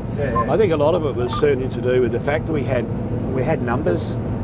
Yes. And when you've got numbers, that makes your club stronger. And we would have on any given we train 2 nights a week, of course, but we would get 40 to 50 players out at training because they're all vying for A-grade spots, and that's what made us strong. Competition for spots. We had depth. Yeah. But it's easy always to remember the good players. There were lots of unheralded players back in those times. There's a lad that comes to mind called Mickey Dord, who sadly isn't with us anymore. But he was a lad who never missed a training. He was just a B grader, just a battling B grader, Mick. Heart and soul. Heart and soul of the club he was. He was always at the working bees, but sadly when it came to picking the best side come finals times, Mick was one that missed out because he just didn't have the talent, but by God he was a good loyal club man though. And everyone loved him. Yeah, and everybody loved him. Another funny old time we had out here on the Wudinna Oval with Peter Ralston. I've said this once before, they had old, he was out on the other wing over the other side there in the B-grade game, and he had a scruffle on the ground. Yep, no worries. He was getting up off the ground. This young lad from the opposition team kicked him up the arse. Anyway, he flew up, or he didn't flew up, he got up, and he gave this fellow a mouthful and donged him. Anyway, he went to the tribunal, and old Pedro said, "Oh, yeah, yes, I did, sorry. He said, but in my defence, my mother kicked me up the arse and she didn't get away with it, so..." But you need those people though, in every club. And of course you were the skipper. Yeah. For how long? 6 years I was captain. Yeah. And I was coach for 4 of those years as well.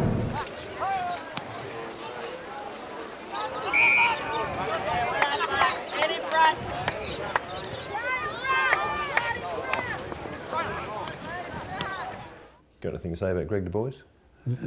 Top bloke, straight shooter, a very good player, a good association man, always available.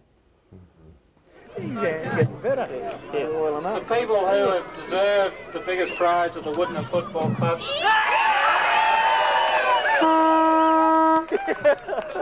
I said the wrong thing. Okay. Well, the support on my right says that a representative from that club should come forward and receive first prize of $1,200. And it's the captain and coach, I'm told.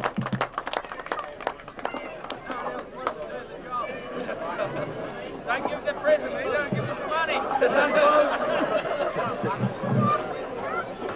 Well, first of all, I would like to sincerely thank the ICI company for this generous sponsorship today. It really is a great thing to turn up again after a premiership last week and to have to train again through the week. It really does make it really worthwhile.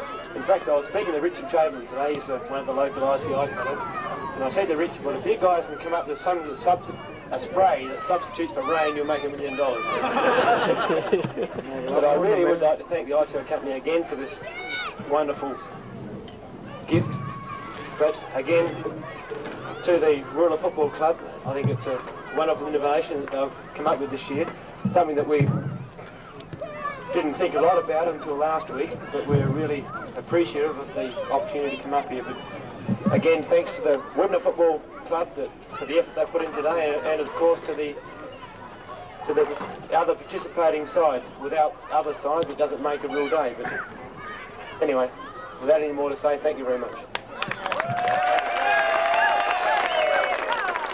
Thank you, ladies and gentlemen. 3 cheers for Wudinna.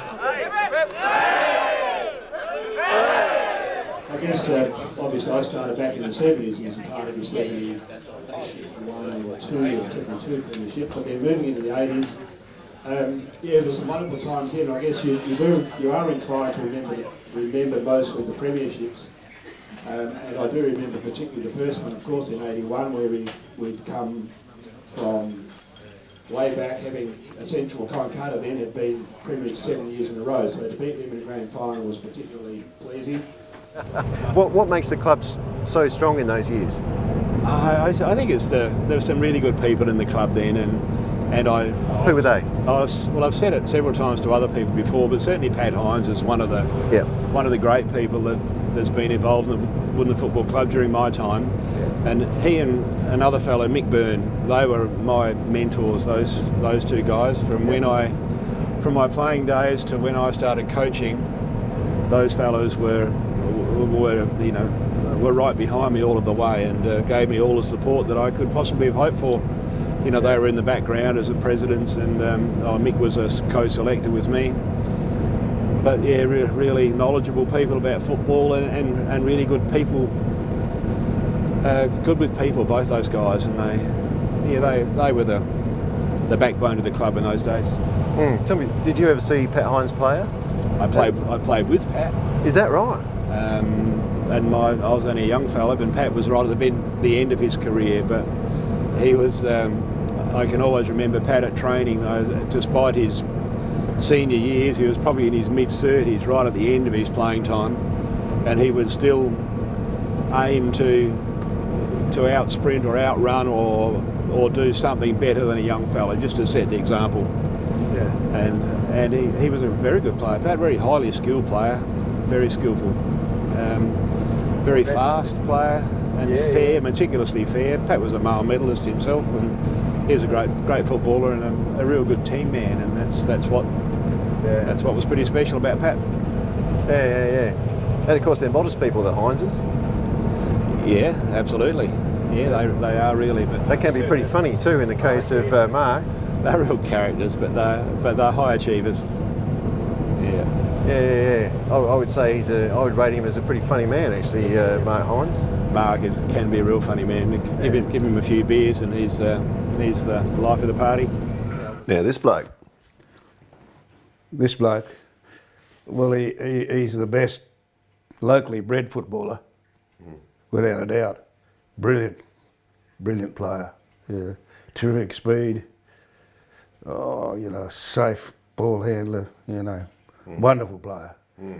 It was a touch and go between Skeeter and Pat as who was the best player. The people will argue, but no, he's totally fair. Never did anything dirty. Wonderful player. The best player that's ever been bred around here. The footwear was interesting. For example, we used to wear boots.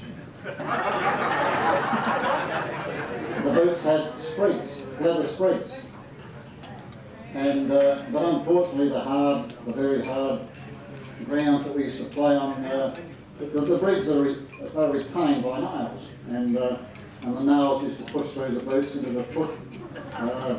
The spreads used to get ripped out, and the nails, the leather would wear down, and the nails, the heads of the nails would be exposed.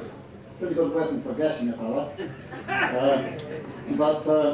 And then of course a bit later aluminium squids came in. And they had a little base plate around there, and they were tacked in with nails. And the same thing happened. They used to come through the inside of the foot. They used to pull out, the grounds were very hard, and they used to wear very, very sharp. And so Saturday morning, a must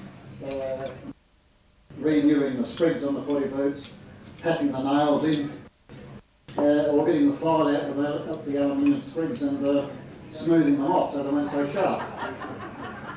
And of course, on match days before the game started, we had to line up and get the spreads inspected.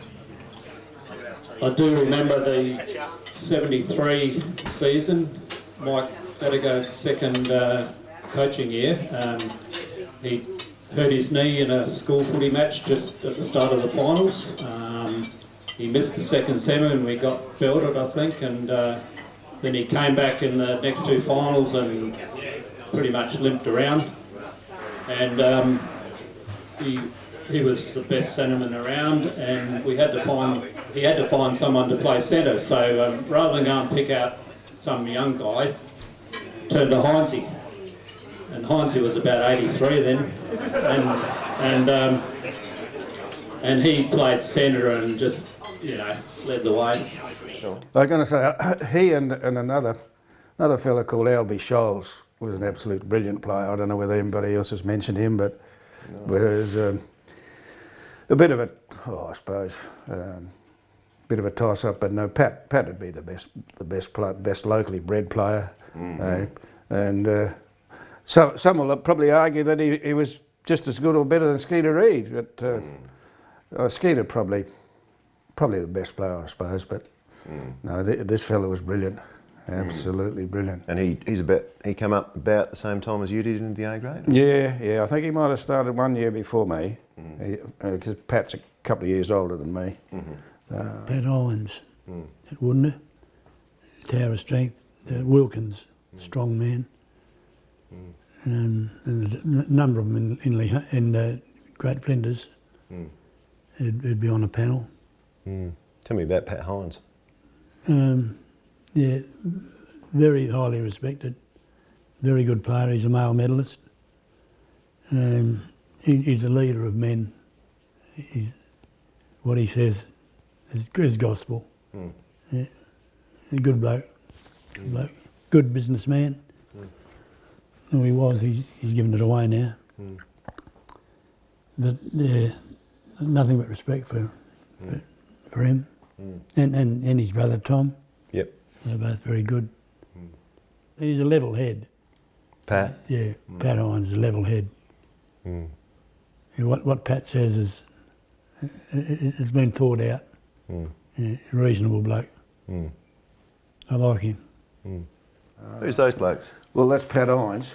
Oh, there you go. And that's Ron France. He was the coach, captain coach. That's Max Oswald. Yep. He was a centreman. Tough little fella. That's Pat's father there. Yep. Frank Hines. Oh, that's Eddie Risdale used to be out here. Pat Prow, that's a cousin of mine. And that's John Kennedy. He was here in one of the stock firms, I think. Oh yeah. Yeah. So that's who they are. So Pat obviously played a pretty good game. Oh yeah. Yep. Yeah. And Ron France was tough, pretty skillful player. Yeah, good leader. Yep. A good leader. So he was captain? He was captain coach. Captain coach, right. Yeah. And Max Oswald, he played for us for years and years and years, played centre. Yeah, he played centre, so he's a pretty handy player.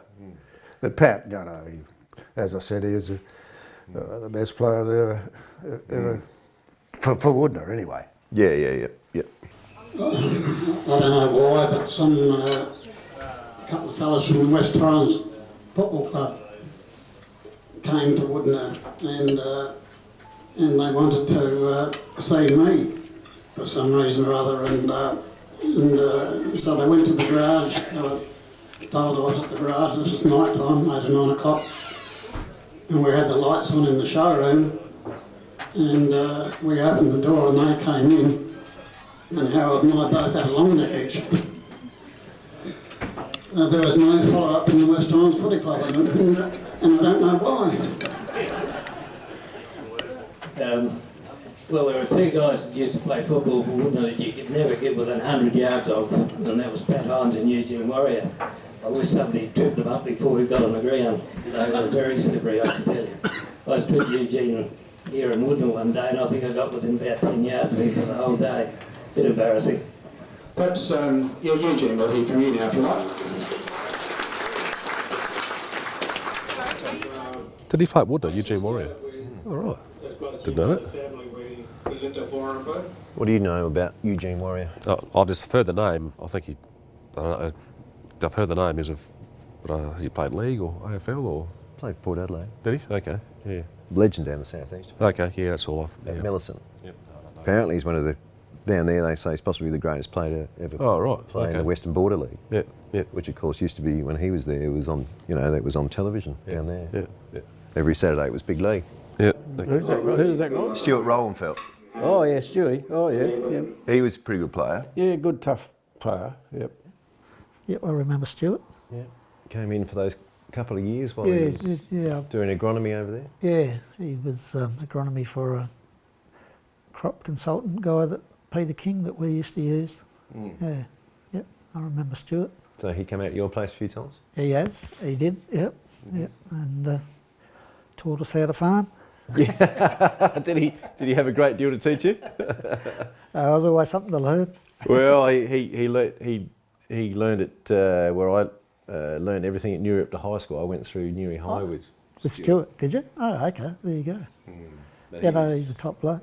Big, strong bloke. He wasn't terribly skillful, but just tough. Yeah, strong. And we needed him at that time, I think. I actually started with, as most of you know, the family, we lived at Warrnambool, but playing here, and I remember the 71 grand final, and I think we lost by 11 points, and it was at the end of 71 that I'd actually left.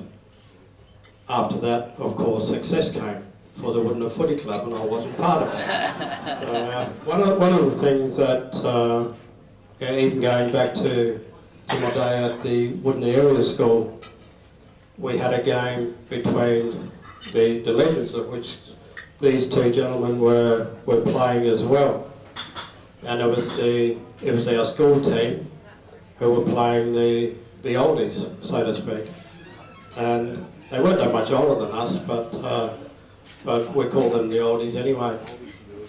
And one of the blokes I looked up to that forged my endeavours to join the police department was a bloke by the name of Trevor Walker, who happened to be the local copper. And after what he did to me, I thought, why do I want to join the police force? But what he did that during this game, in the last quarter, he handcuffed me. Thankfully, both hands were in front. And I tell my two boys plus the grandchildren now that I kicked 7 goals in the last quarter. When in actual fact it was only 4. So over 40 years of playing footy, thoroughly enjoyed it. But this is a club where I've really felt at home.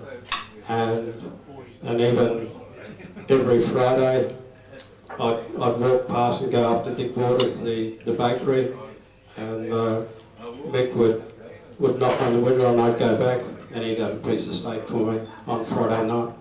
But and I had to share that with Dad Mick, but he wouldn't give me the whole lot.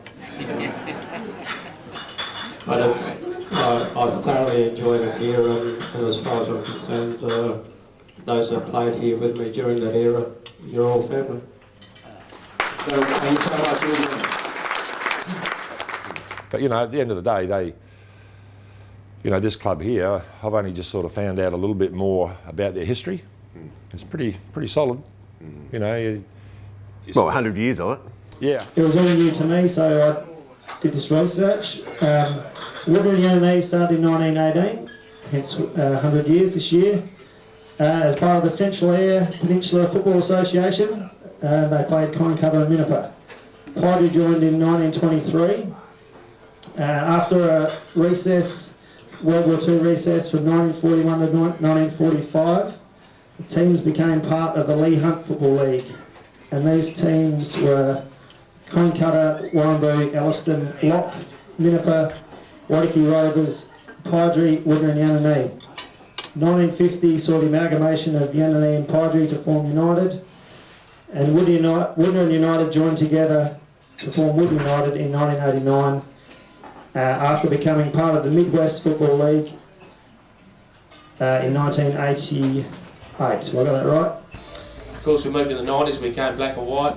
Because obviously Wudinna United took United colours, black and white, and a bit of a bargain or a trade-off for all the games being played at Wudinna. That's right, yeah. And that was a only sensible thing to do because economics didn't add up to have 2 grounds going. No, that's right, and of course, Coincutter, Warrnambool is a situation they're thinking about, I think. They do it, and they're going to have to bite the bullet one day. So you didn't really mind very much about changing over to black and white? No, not at all. I think it was a necessary thing to do. I was very much involved in that at that time, and the United club as they were really struggling for numbers, and we sort of did our due diligence, and we could see that the future, whilst it was difficult for United at that time, we were only 3 or 4 years away from being in the same position. These are the old budgets? Yeah, well, it's the budget for the first game against oh, really? Oh, that's the amalgamated side. The Central Air we played then. And it's been a very successful amalgamation for quite a number of years. Well, they have been traditionally friendly clubs. Absolutely. We all went to school together and we're all mates outside of football, so it was a really easy transition. Nothing like the rivalry that, of course, Kine Cutter and Warramboo had to deal with. Yeah, that was a pretty strong one down there. They probably Streaky and Rovers as well. Yeah, similar. No, certainly for Wudinna and United, it was a pretty easy one because we're all like-minded. We wanted to better the. Well, we knew that we had to do things for the benefit of our kids, and that was the prime focus. Wudinna and Yananee weren't quite as passionate about hating each other, but there was always a friendly rivalry there. Why is that? Well, I don't know. We probably all mixed anyway because Yananee, Wudinna was a major town, main town, so people from Yananee, Piedry had to go there for work, for shopping. Kids that went to school there, they mixed with the same kids that were playing football for Wudinna and the netballers, and so probably there wasn't as much animosity as there was in some of the other clubs. I think Rick, it was probably a Freudian slip, but he said it was in 1918 that the two Wudinna clubs formed. Yeah, okay. In reference to Wudinna and Yananee. Oh, yeah. Yeah, they were back before my day, of course. But you know, he just sort of talks about it as the as the two clubs, yeah, and that's a good way to look at it, yeah. So it was almost, well, I guess it was inevitable, but it was almost natural that they. Oh yeah, there was never any discussion of going anywhere else as far as the Yananee team goes. It was always going to be Wudinna or just disbanded. I was reading. My brother was president for a time towards the end of the United period, and there was I think there was two options really: one, amalgamate with Wudinna, or disband, and people go wherever they want to go, which probably wouldn't been a good idea because a lot of people just had stopped playing sport. I guess the third option was there to struggle on, but. There's eventually going to be a need to be amalgamated with somebody. So, and I think it's been an excellent joining of forces and just gone from success to success, really. Well, you're probably lucky in the good people that. Yeah, we've had good administrators, good people, good leaders in the club, and we've produced some good sports people, both netballers and footballers. Over the years. Always, really. Yeah. I guess Wudinna's lucky in a way that we have itinerant workers like teachers and stock agents and bankers and stuff that come in from other parts of the state or country, bringing fresh ideas, and some of them are very talented people, and that sort of all adds to the club. What was it like that first game for the new club for Wudinna United? That was pretty exciting, really. Yeah, something to look forward to, and I don't think we actually won. I think we played Central Air in the first match, and we just dipped out. But no, everybody was very happy the way it went. There's always a bit of concern on amalgamating with the netball side. Has always got plenty of players on both the old Yananee club, the old United club, and the Wudinna club. So there's always going to be worry there's going to be too many girls and not enough places for them to play. But they resolved that by creating extra teams in the junior ranks, so that they had games amongst themselves as well as against the opposition. But you certainly had a numbers problem suddenly with the netball. Whether too many, yeah, but that was resolved by. Need the extra. Pretty sure they brought in extra teams, and the United Netball was actually done very well on their own. They were quite successful, won a few premierships. And Wudinna had a good sides as well. So when they amalgamated, they were pretty successful for a long time. Pretty much unbeatable, I guess. Yeah, they were. Yeah. Because it's about the biggest success is the survival of the club, isn't it? Absolutely. For everything that a club does for a community.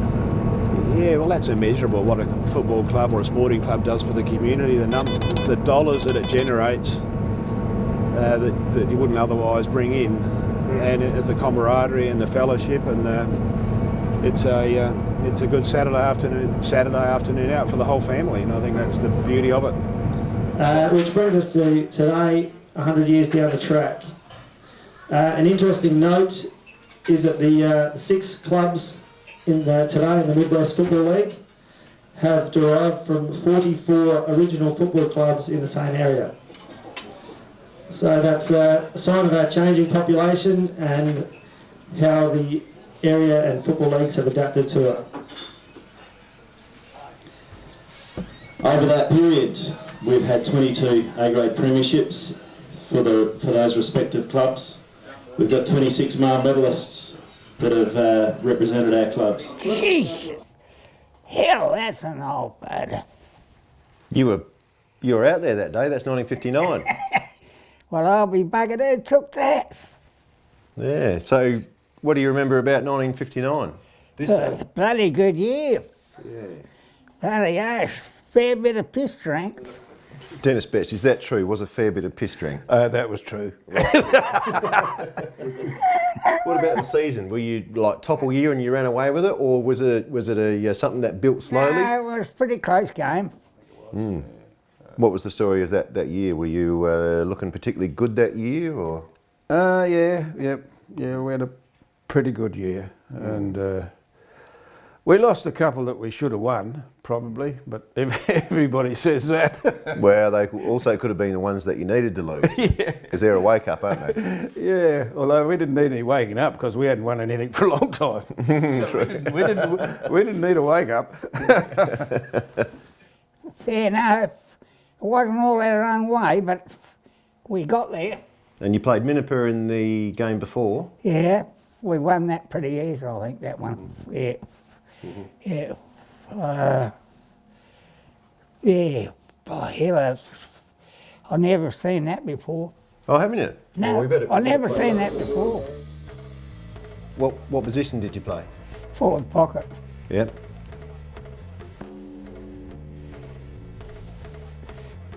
Who's number 7 there, Dennis? Don't know. Someone that couldn't play much. Is that you? That was me. Yeah. There you go. Well, I'll be back. What can you tell me about Pat Hurrell? Oh, well, he was a character, and he's certainly right when he said he drank a lot of booze. He was a handy little player. Yep. Well, he kicked a lot of goals. He was a smart little player and played in the forward pocket. Yeah.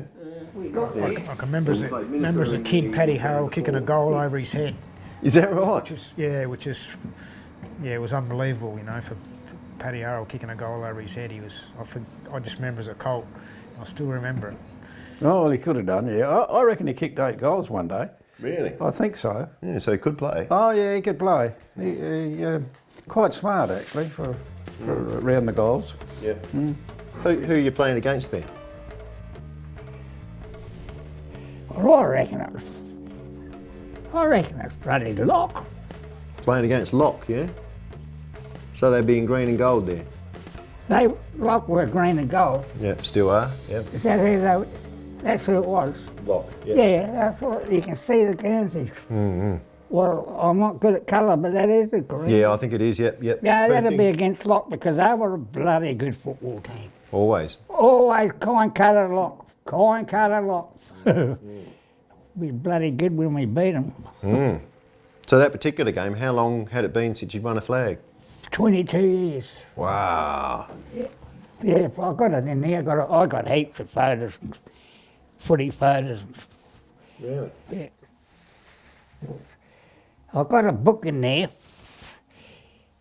I can tell you all about it because it's written in this book, you know, through the papers that we had the West Coast Sentinel, and each week's football match they put in there. So I've got that in there about the grand final. What do you remember about the game? Oh, I was lucky to play because I had to go through a fitness test the morning of the game because I had a bit of a corky. Yep. But I got through, so they gave me the game. Yeah, pretty funny, but I remember I probably got 2 goals in the forward pocket. Yep. Made a hash of a couple others. But no, I really enjoyed it. Especially after, you know. You certainly broke a drought. You certainly broke a drought. We broke a drought, all right. Yeah. Took a long time, but then, you know, later on, well, they finished up winning 3 in a row. And, but I stopped playing. 72 was my last game. Yep. 50, started playing in late 58 through to 72. I think I got over 100 games up in him. Good career. Yeah. Yeah. All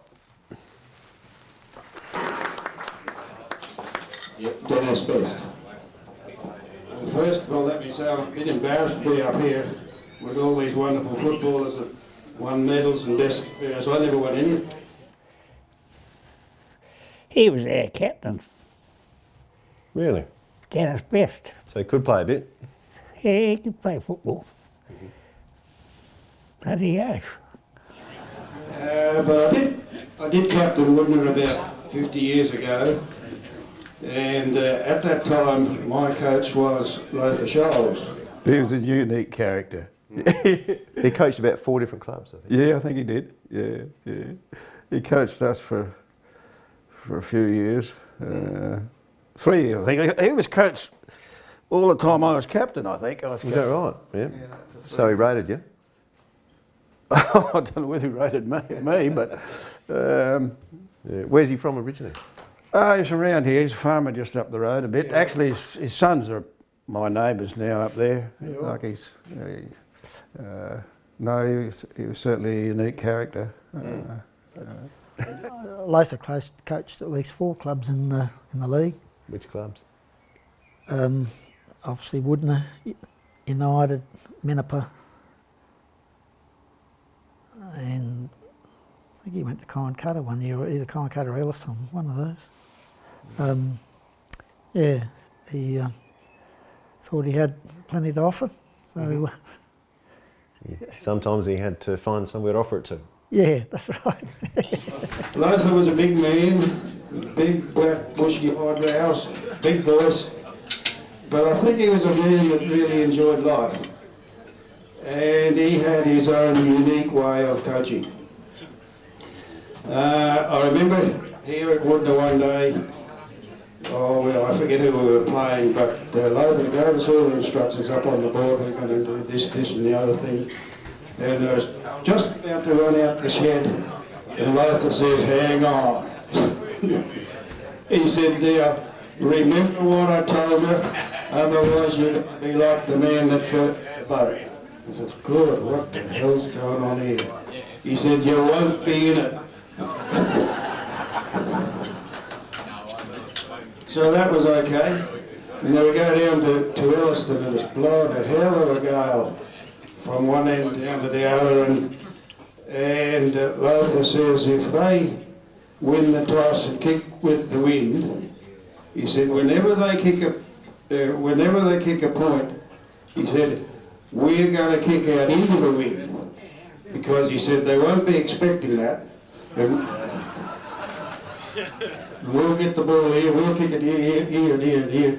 and we'll get a goal instead of them. Anyhow, it didn't work.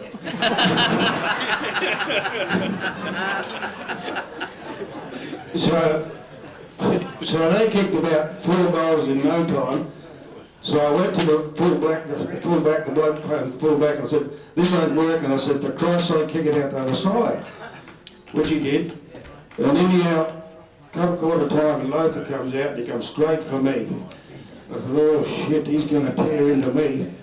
And anyhow, he come over and he said, "Did you tell Freddie to kick it out that other side?" I said, yeah. He said, "Oh, I was hoping you'd do that."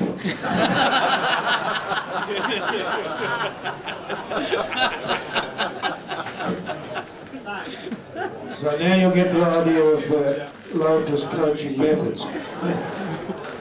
And anyway, we're picking the grand final, a team here one time. Pat Holmes' brother Tom was a selector. So we go down and we're picking this team, and we go for all the rigmarole of who's going to play where and all the rest of it. And Tom said, "Lothar, do you think it'll rain on Saturday?" I went, oh. Yeah, I think it will, but not it.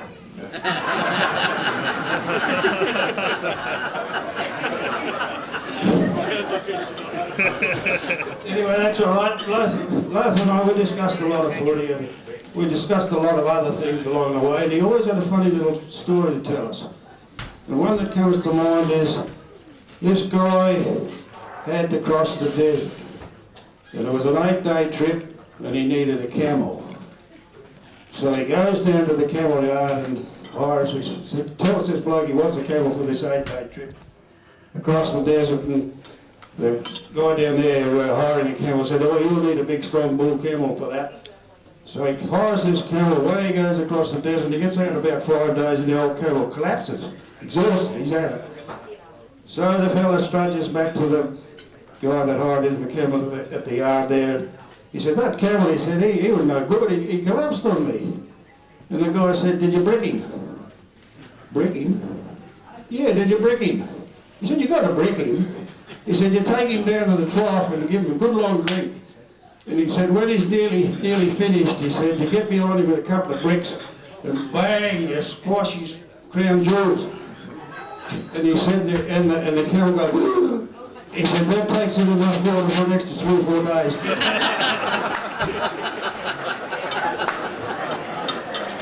Anyhow, that's enough for me.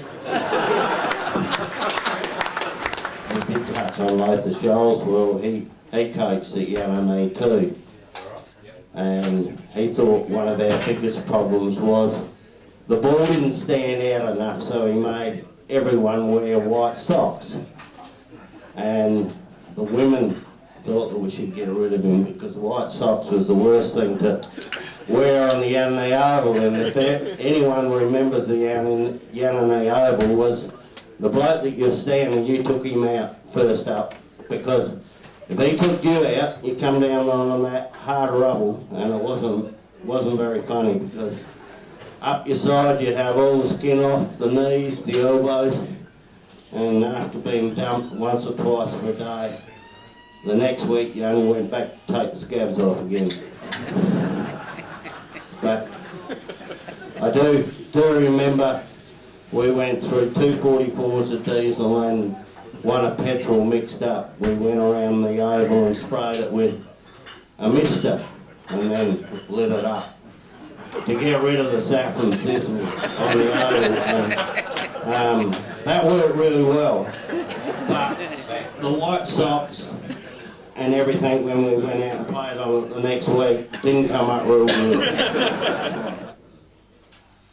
I remember back when I was at Colts, prior to the season starting, like just be working B on a Sunday, a couple of weeks before the footy season start, there'd be a bit of a burn off around the back, someone throw a bit of paint around, someone would get that bit of world mesh out and scrub, and cut the sleepers on it, around they'd go, trying to bash up the butt bush and saffrons.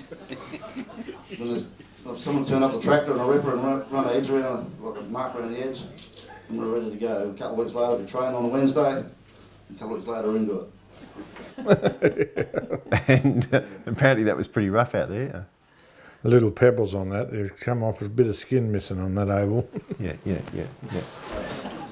Looking at the records, and since we've been recording our players, there's been over 1,000 players that have played for the Wudinna United and Wudinna United clubs. There's 43 life members up on that board, and I guess one thing that's not recorded anywhere is the innumerable amount of volunteer hours that go into making our club work and be a real force within our district as far as keeping together. And we all know how important sport is in a country area. Yeah, look, I guess I've played in a few places. Started in Alice Springs, went to Port Lincoln and played, as I said, Wudinna here, moved on to Sejuna and came back here. And I just want to acknowledge what an outstanding club and a community it's been. You know, I guess it's probably a bit taken for granted here because everyone's just so willing to get in and work and get behind the club and get behind the community.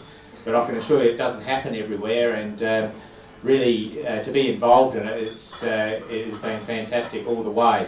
So that was a big night, wasn't it? Yeah, it was. Yeah, it was great. Lots of sore heads around on Sunday, and that's a sign of a healthy football community. Yeah, it is. Well, you have a look up there yesterday. What it means to a lot of people, like people like me, I suppose, put their hand up to do a job that knowing that it's just going to be awfully hard. But when you hear that history, you actually feel quite privileged to be able to do it. Because country football clubs mean something. Yeah, they do. Yeah. Whereas the AFL, all due respect to your boy and everyone else who's been good enough to get into the system, it's an entertainment. Oh, look, I think some of these AFL clubs could take a lot of qualities out of a country football club. Really. In as far as the heart of it. Yeah, the heart of it, and you know, the camaraderie, and I don't think AFL clubs involve families very well. You know, they don't. And that's where I think they fall down. Because if the players have got family support, other than their coaching support, they've got family support, they'd be way better off, I reckon. I'd also like to take a moment to reflect and pay respect to those who have passed away. Over the years we've lost some real greats through age, illness or accident. This is Dallas, who's the president. Dallas Waters. Yeah. Oh, right. Oh, okay. You knew him as a kid. Oh, yeah, exactly. Yeah, and taught him. My wife taught him, but yeah. Well, there you go. Okay. And now he's the president. Okay. Which says something about, at least they're taking a pretty youthful sort of attitude. Yeah. I guess, you know? And it's clubs like ours that keep the remaining families, help them pull through the tough times, and I for one am thankful for that.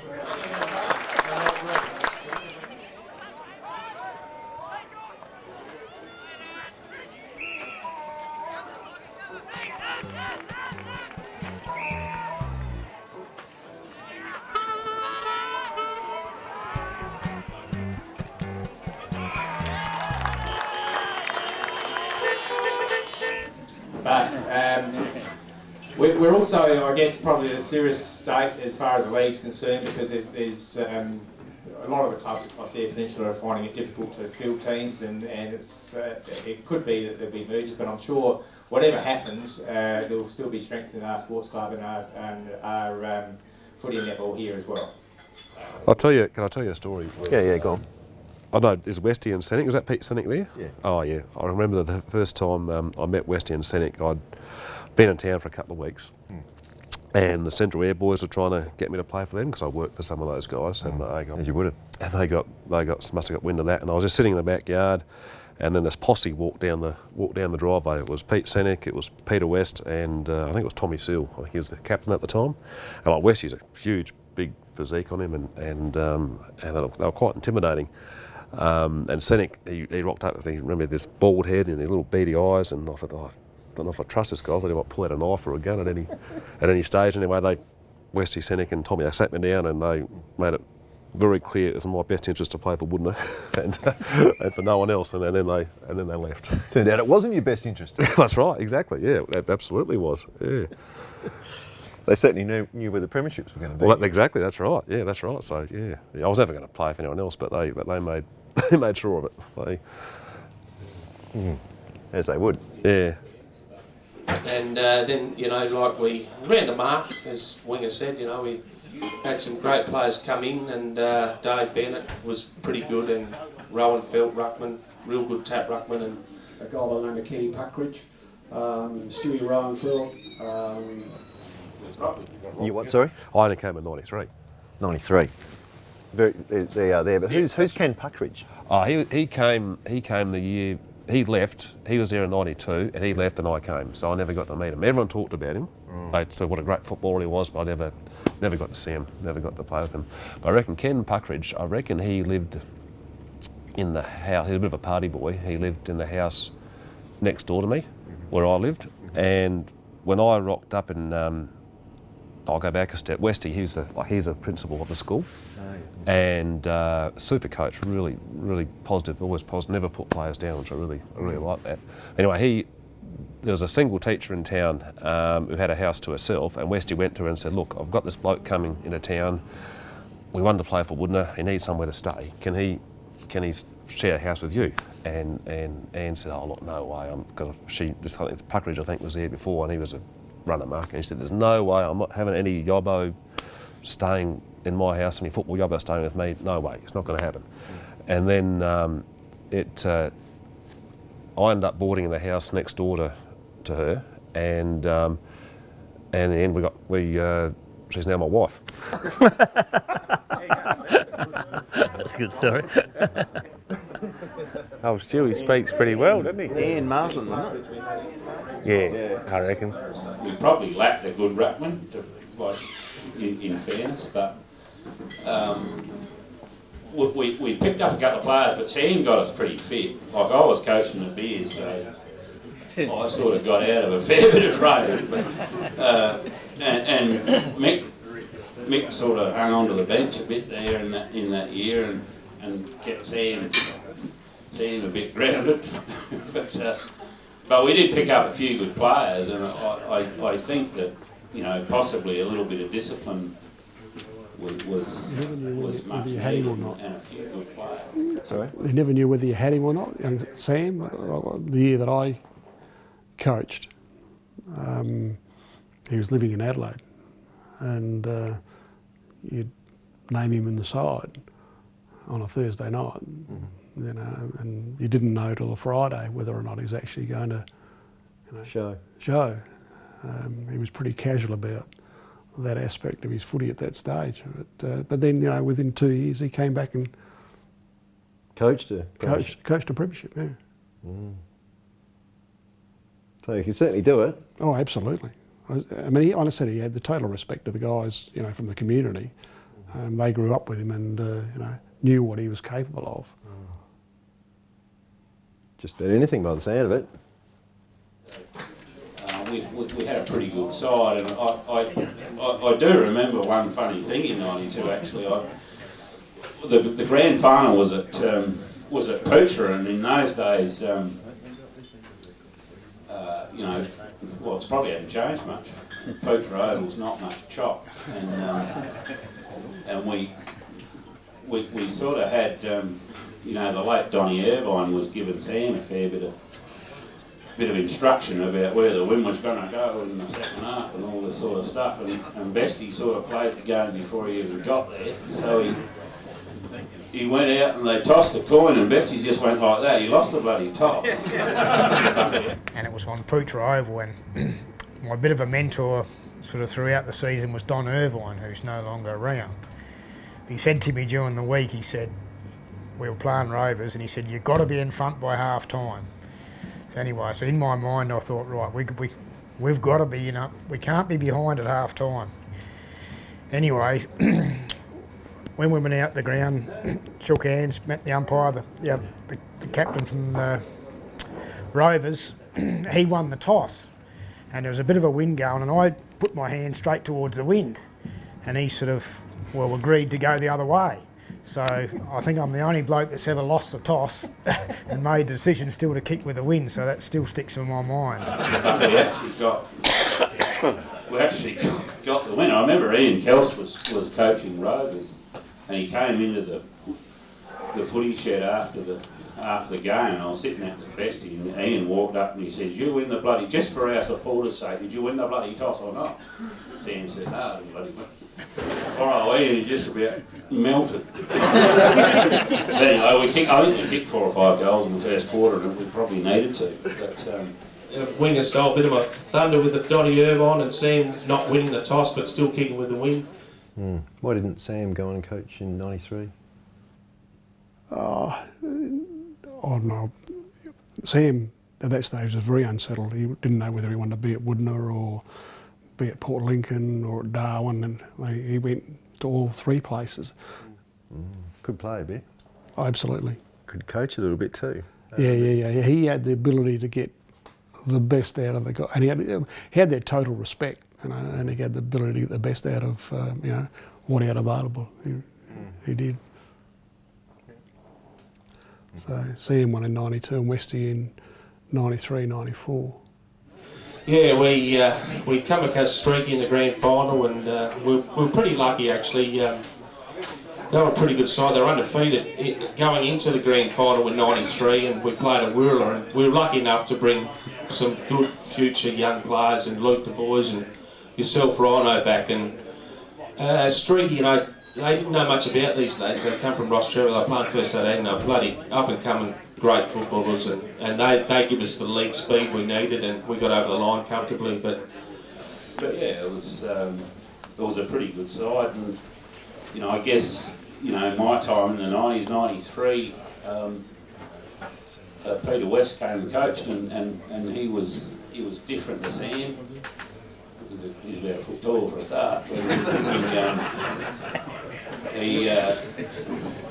But he was a school teacher type, whereas old Sam, he didn't like much school, but he we had a pretty good side, but we sort of lacked a little bit of drive, and I remember Tom. Well, we had to go. I think we got beaten in the second semi-final. We got beaten by 15 goals out here, I reckon, from memory, and by Streaky Bay, and we had to go and play Rovers at Elliston in the prelim. Yeah, and it just seemed to me like if we could beat, like all the Streaky guys wanted to do was not play Rovers in the grand final, and we went and we beat on a shit of a day down at Elliston, beat Rovers, and all the Streaky guys were coming in drinking beer with us after the game, prelim, and I said to Tom on the way out, I said, "I reckon we got this, Tom," and they're buggered. Yeah, sure. That's right. That's exactly right. The Streaky boys were all barracking for us because they just beaten us by 15 goals the week before. They thought, wouldn't have win, we got this in the bag. And sure enough, I think Johnny Hines put their best one bowler out of business in the first few minutes, and we prevailed. But no, it was good. It was good times. I remember Luke Du Bois. I see him standing over there. He's bolder than me, but look at him. He played as a junior in that game, and I think Luke Benny, I'm pretty sure, was pretty close to best on ground that day. It was about 14 to 15, I think. Anyway, yeah, it's good times, and I'll forever hold those days pretty close to me, right? Thank you. Thanks, very well. This kick is Mark should have been taken by Moroney, went through his fingers. A pack of players in the centre on the cricket pitch, and Franklin tries to come out with it, but the umpire says, "Nope, we're going to get out of there. I'll have another bounce." There it is, all over. There it is. But yeah, no, it was in '94 was another good win. By then, I suppose we were going for 3 in a row, which is bloody hard to do. We played Rovers at Elliston that game, and always bloody it was never easy. Rovers are always good side. They were coached by Craig Hasman, who had the Port Kenny Hotel at the time, and he'd organised a bloody 24-hour licence and all sorts of stuff. He was that confident. He was very good coach, and it had been a very good footballer in the Riverland, but he was very confident they would win that game, and that got back to us, and that made us hungrier. And at that stage we we probably learned how to win, and we probably didn't play our best that day. Elliston probably never suited us, but we, the Benny boys were playing, and as College lads were pretty good then. But that was a good win to win 3 in a row. And that was fantastic. But so I would have been year 12, so I would have come. No, 94 you weren't. 92 you were. 92 year 12, 94. So I would have been at uni then. Yeah. Oh, okay. Yeah. And how'd they get you boys to come over? They flew us home. So the footy club, pretty much, because we had Ryan and Luke Du Bois, they were all at Rostrevor, so pretty much the footy club hired a plane, or airlines would have been coming back here, flying in here regularly then, so the plane was full of us young lads, and we flew in on the Friday night. I remember we had a team meeting on the Friday night, because Jock North, he was unwell, and so pretty much it was announced then that he wouldn't play in the grand final team, and sort of we all felt for Jock then, and sort of we were part of that meeting, all of us young lads, and then so we had our wind up after we'd won, obviously on the Sunday, and as we left, the pilot took us out over where we did a low fly past where they were having their wind up, and then flew us back into Adelaide. In those days, because they only had, although it had two people could sit up in the cockpit there. They only had one pilot though, so one of us had to sit up the front with the pilot. So I was lucky enough. I was probably the most soberest one out of us all, so I actually got to sit up the front as we were coming home. But I know a few of the boys on the way home needed to relieve themselves. So lucky there was some spare beer bottles in the back of the plane that certainly got filled up. Yeah.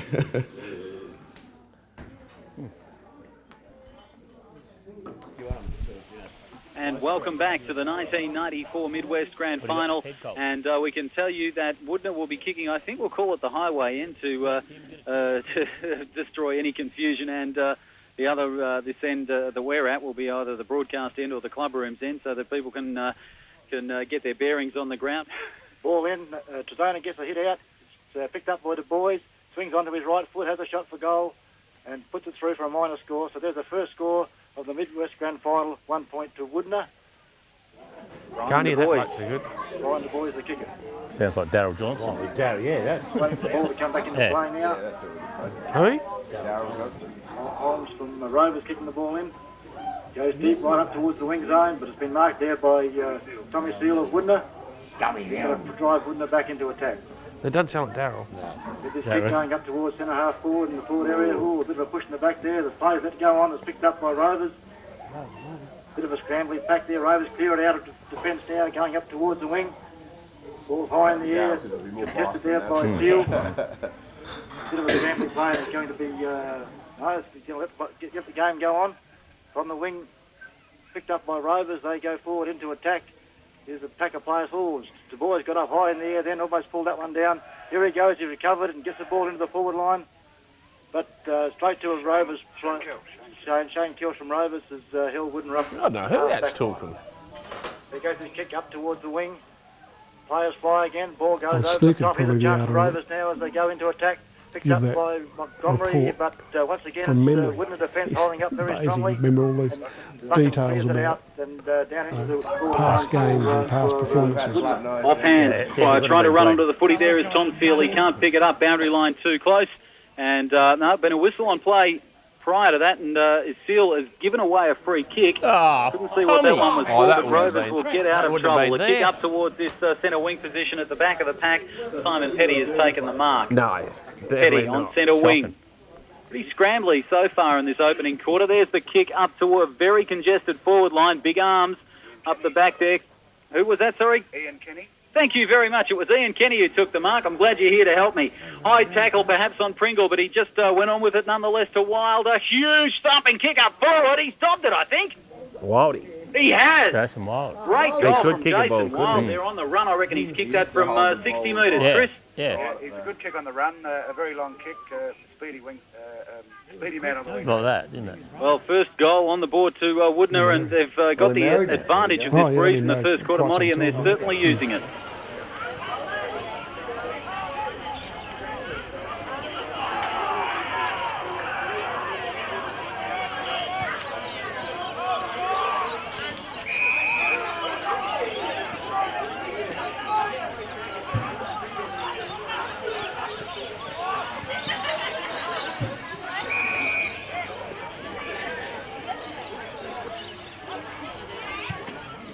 Interesting to note, I was looking at a photo earlier, and obviously our club kicked off in 1918.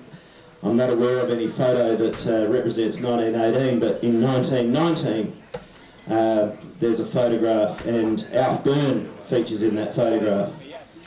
And I could probably, and I'm stand to be corrected on this, but I can only trace one descendant that actually graces the field today that is represented in that photo, and that is Remy North. So, and Remy's the great-grandson of Alf Byrne. So it's good to see that lineage continue, and Remy's only a young fellow, so I'm sure he's got a lineage to continue as he goes on. Yeah, well, he's come back. Thank goodness. Yeah, yep. Had an excellent season this year, Rem. But yeah. Oh, another quick butter up from Adam Jericho. Cody Borland. Oh, that's great. Reece Borland. Borland families everywhere. Here to Remy North takes it, holds it up in the back line. A couple of famous Wudinna names. Absolutely. The North. Borlands and North. He didn't finish year 12, so he came home at the end of year 11 and yeah, went straight into a trade. So I wanted to get to do something. Yeah. So I think he's pretty much in his last year now, and yeah, he'll hang around, Rem. I reckon he wants to stay and make Wudinna home. Yeah. 300 games.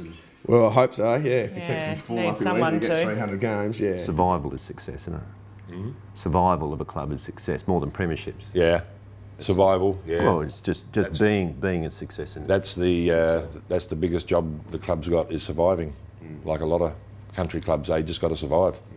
Well, probably that mine would be pretty helpful. Yeah, it would. Yeah, certainly would. But you get a good core of Colts players come up, and next minute they're off to uni in Adelaide and college, and away they go, and you've got to scrape through again. But hopefully one day they'll all come back.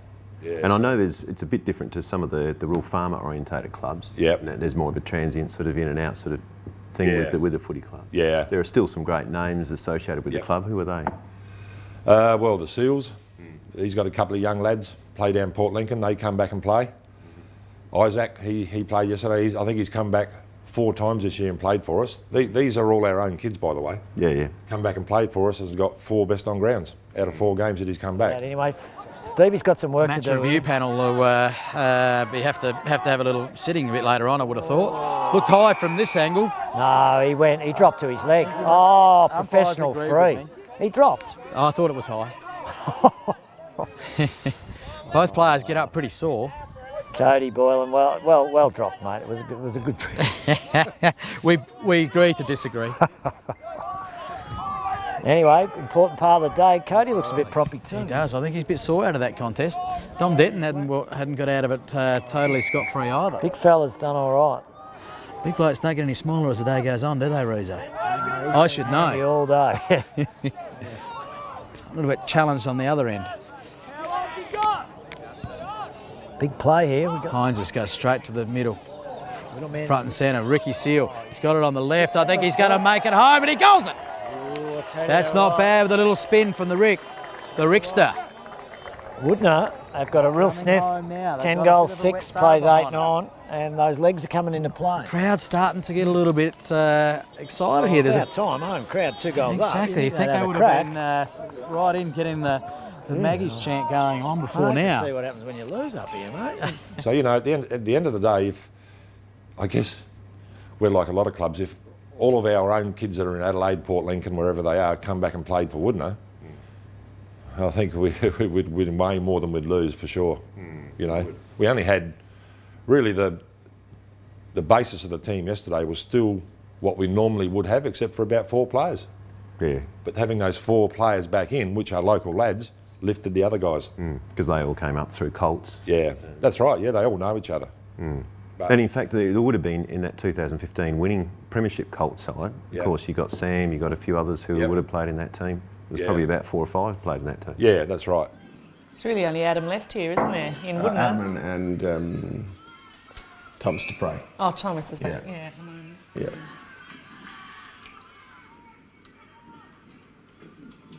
And it would be lovely to get the nucleus of this team back to play in our senior team, because all of these lads here that are playing Colts all played A-grade football that year as well. If they didn't play A-grade, they certainly played B-grade. So Harry, Sam and Ian would have been playing A-grade every week, and sort of Harry was probably playing centre-half forward.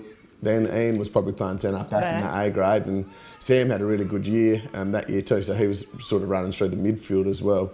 So, I mean, those kids grew up really quickly, the fact that they had A-grade experience as well. So out of this team here, we've only got 2 kids that have played footy for Wudinna. Seniors. Senior level now.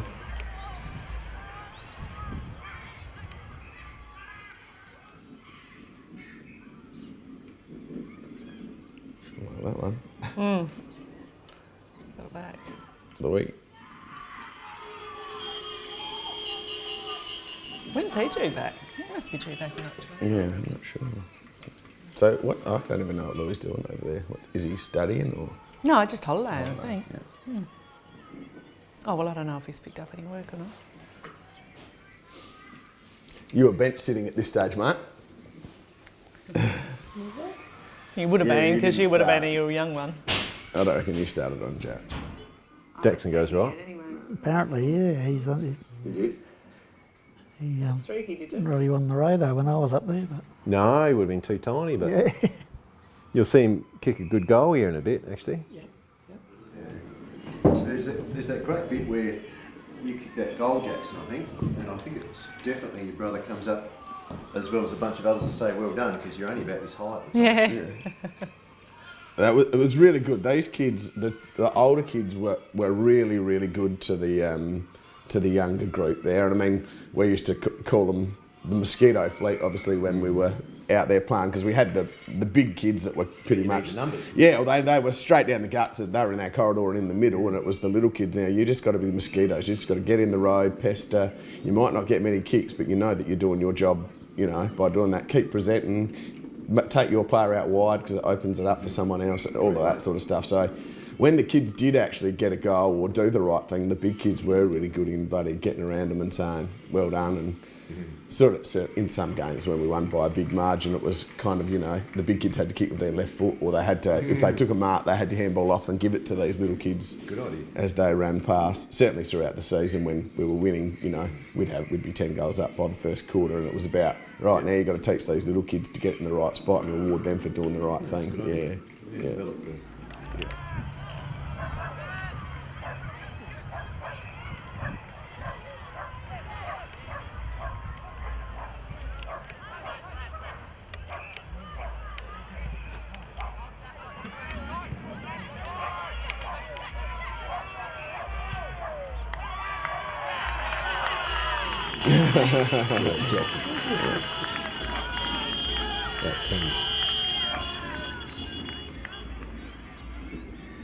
Yeah, so our next tier lot of kids out here that sort of were coming up would have been Ryan Lim, Jeb Nettle, Harry Scholes, and all those three they're away at Ross Trevor and now as well. So that's kind of what happens in Wudinna. The next lot of, you know, kids that come up that should be playing A-grade footy for Wudinna now have all gone away to school, Yeah, of course, the grand final at Ellison next year. Yeah, let's hope we're there next year. Well, why not?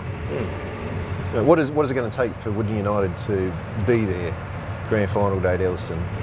Well, we've got our eyes on some ex-local players to come home next year, which is pretty much the way Elliston went about things this year, getting all their locals back. They did. So if we can get half a dozen of those fellas back, similar sort of crew to the fellas that played in our 100-year weekend this year, plus another couple. We've got our Eyre Peninsula centre-half forward and centre-half back, so they're ex-local boys, and we're hoping to get them back on track next year. So.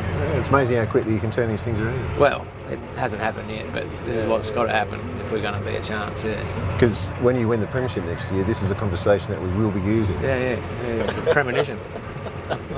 So it's always going to be a hard job, but I guess at the end of the day, the result of yesterday, even though we just got over the line, but I feel pretty happy for the players firstly and then the club. Because it was an important day for the club. It was an important day, and more so for the players, because I think they carried the load.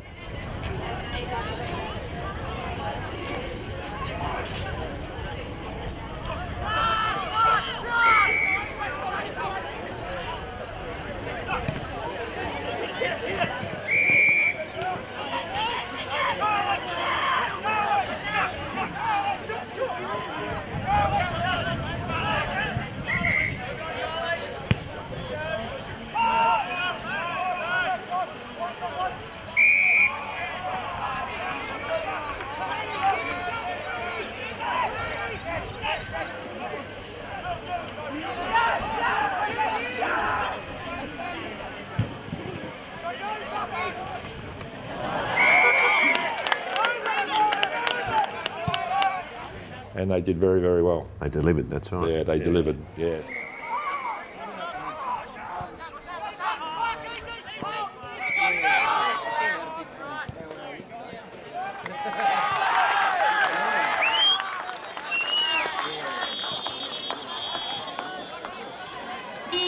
Good job. Yeah.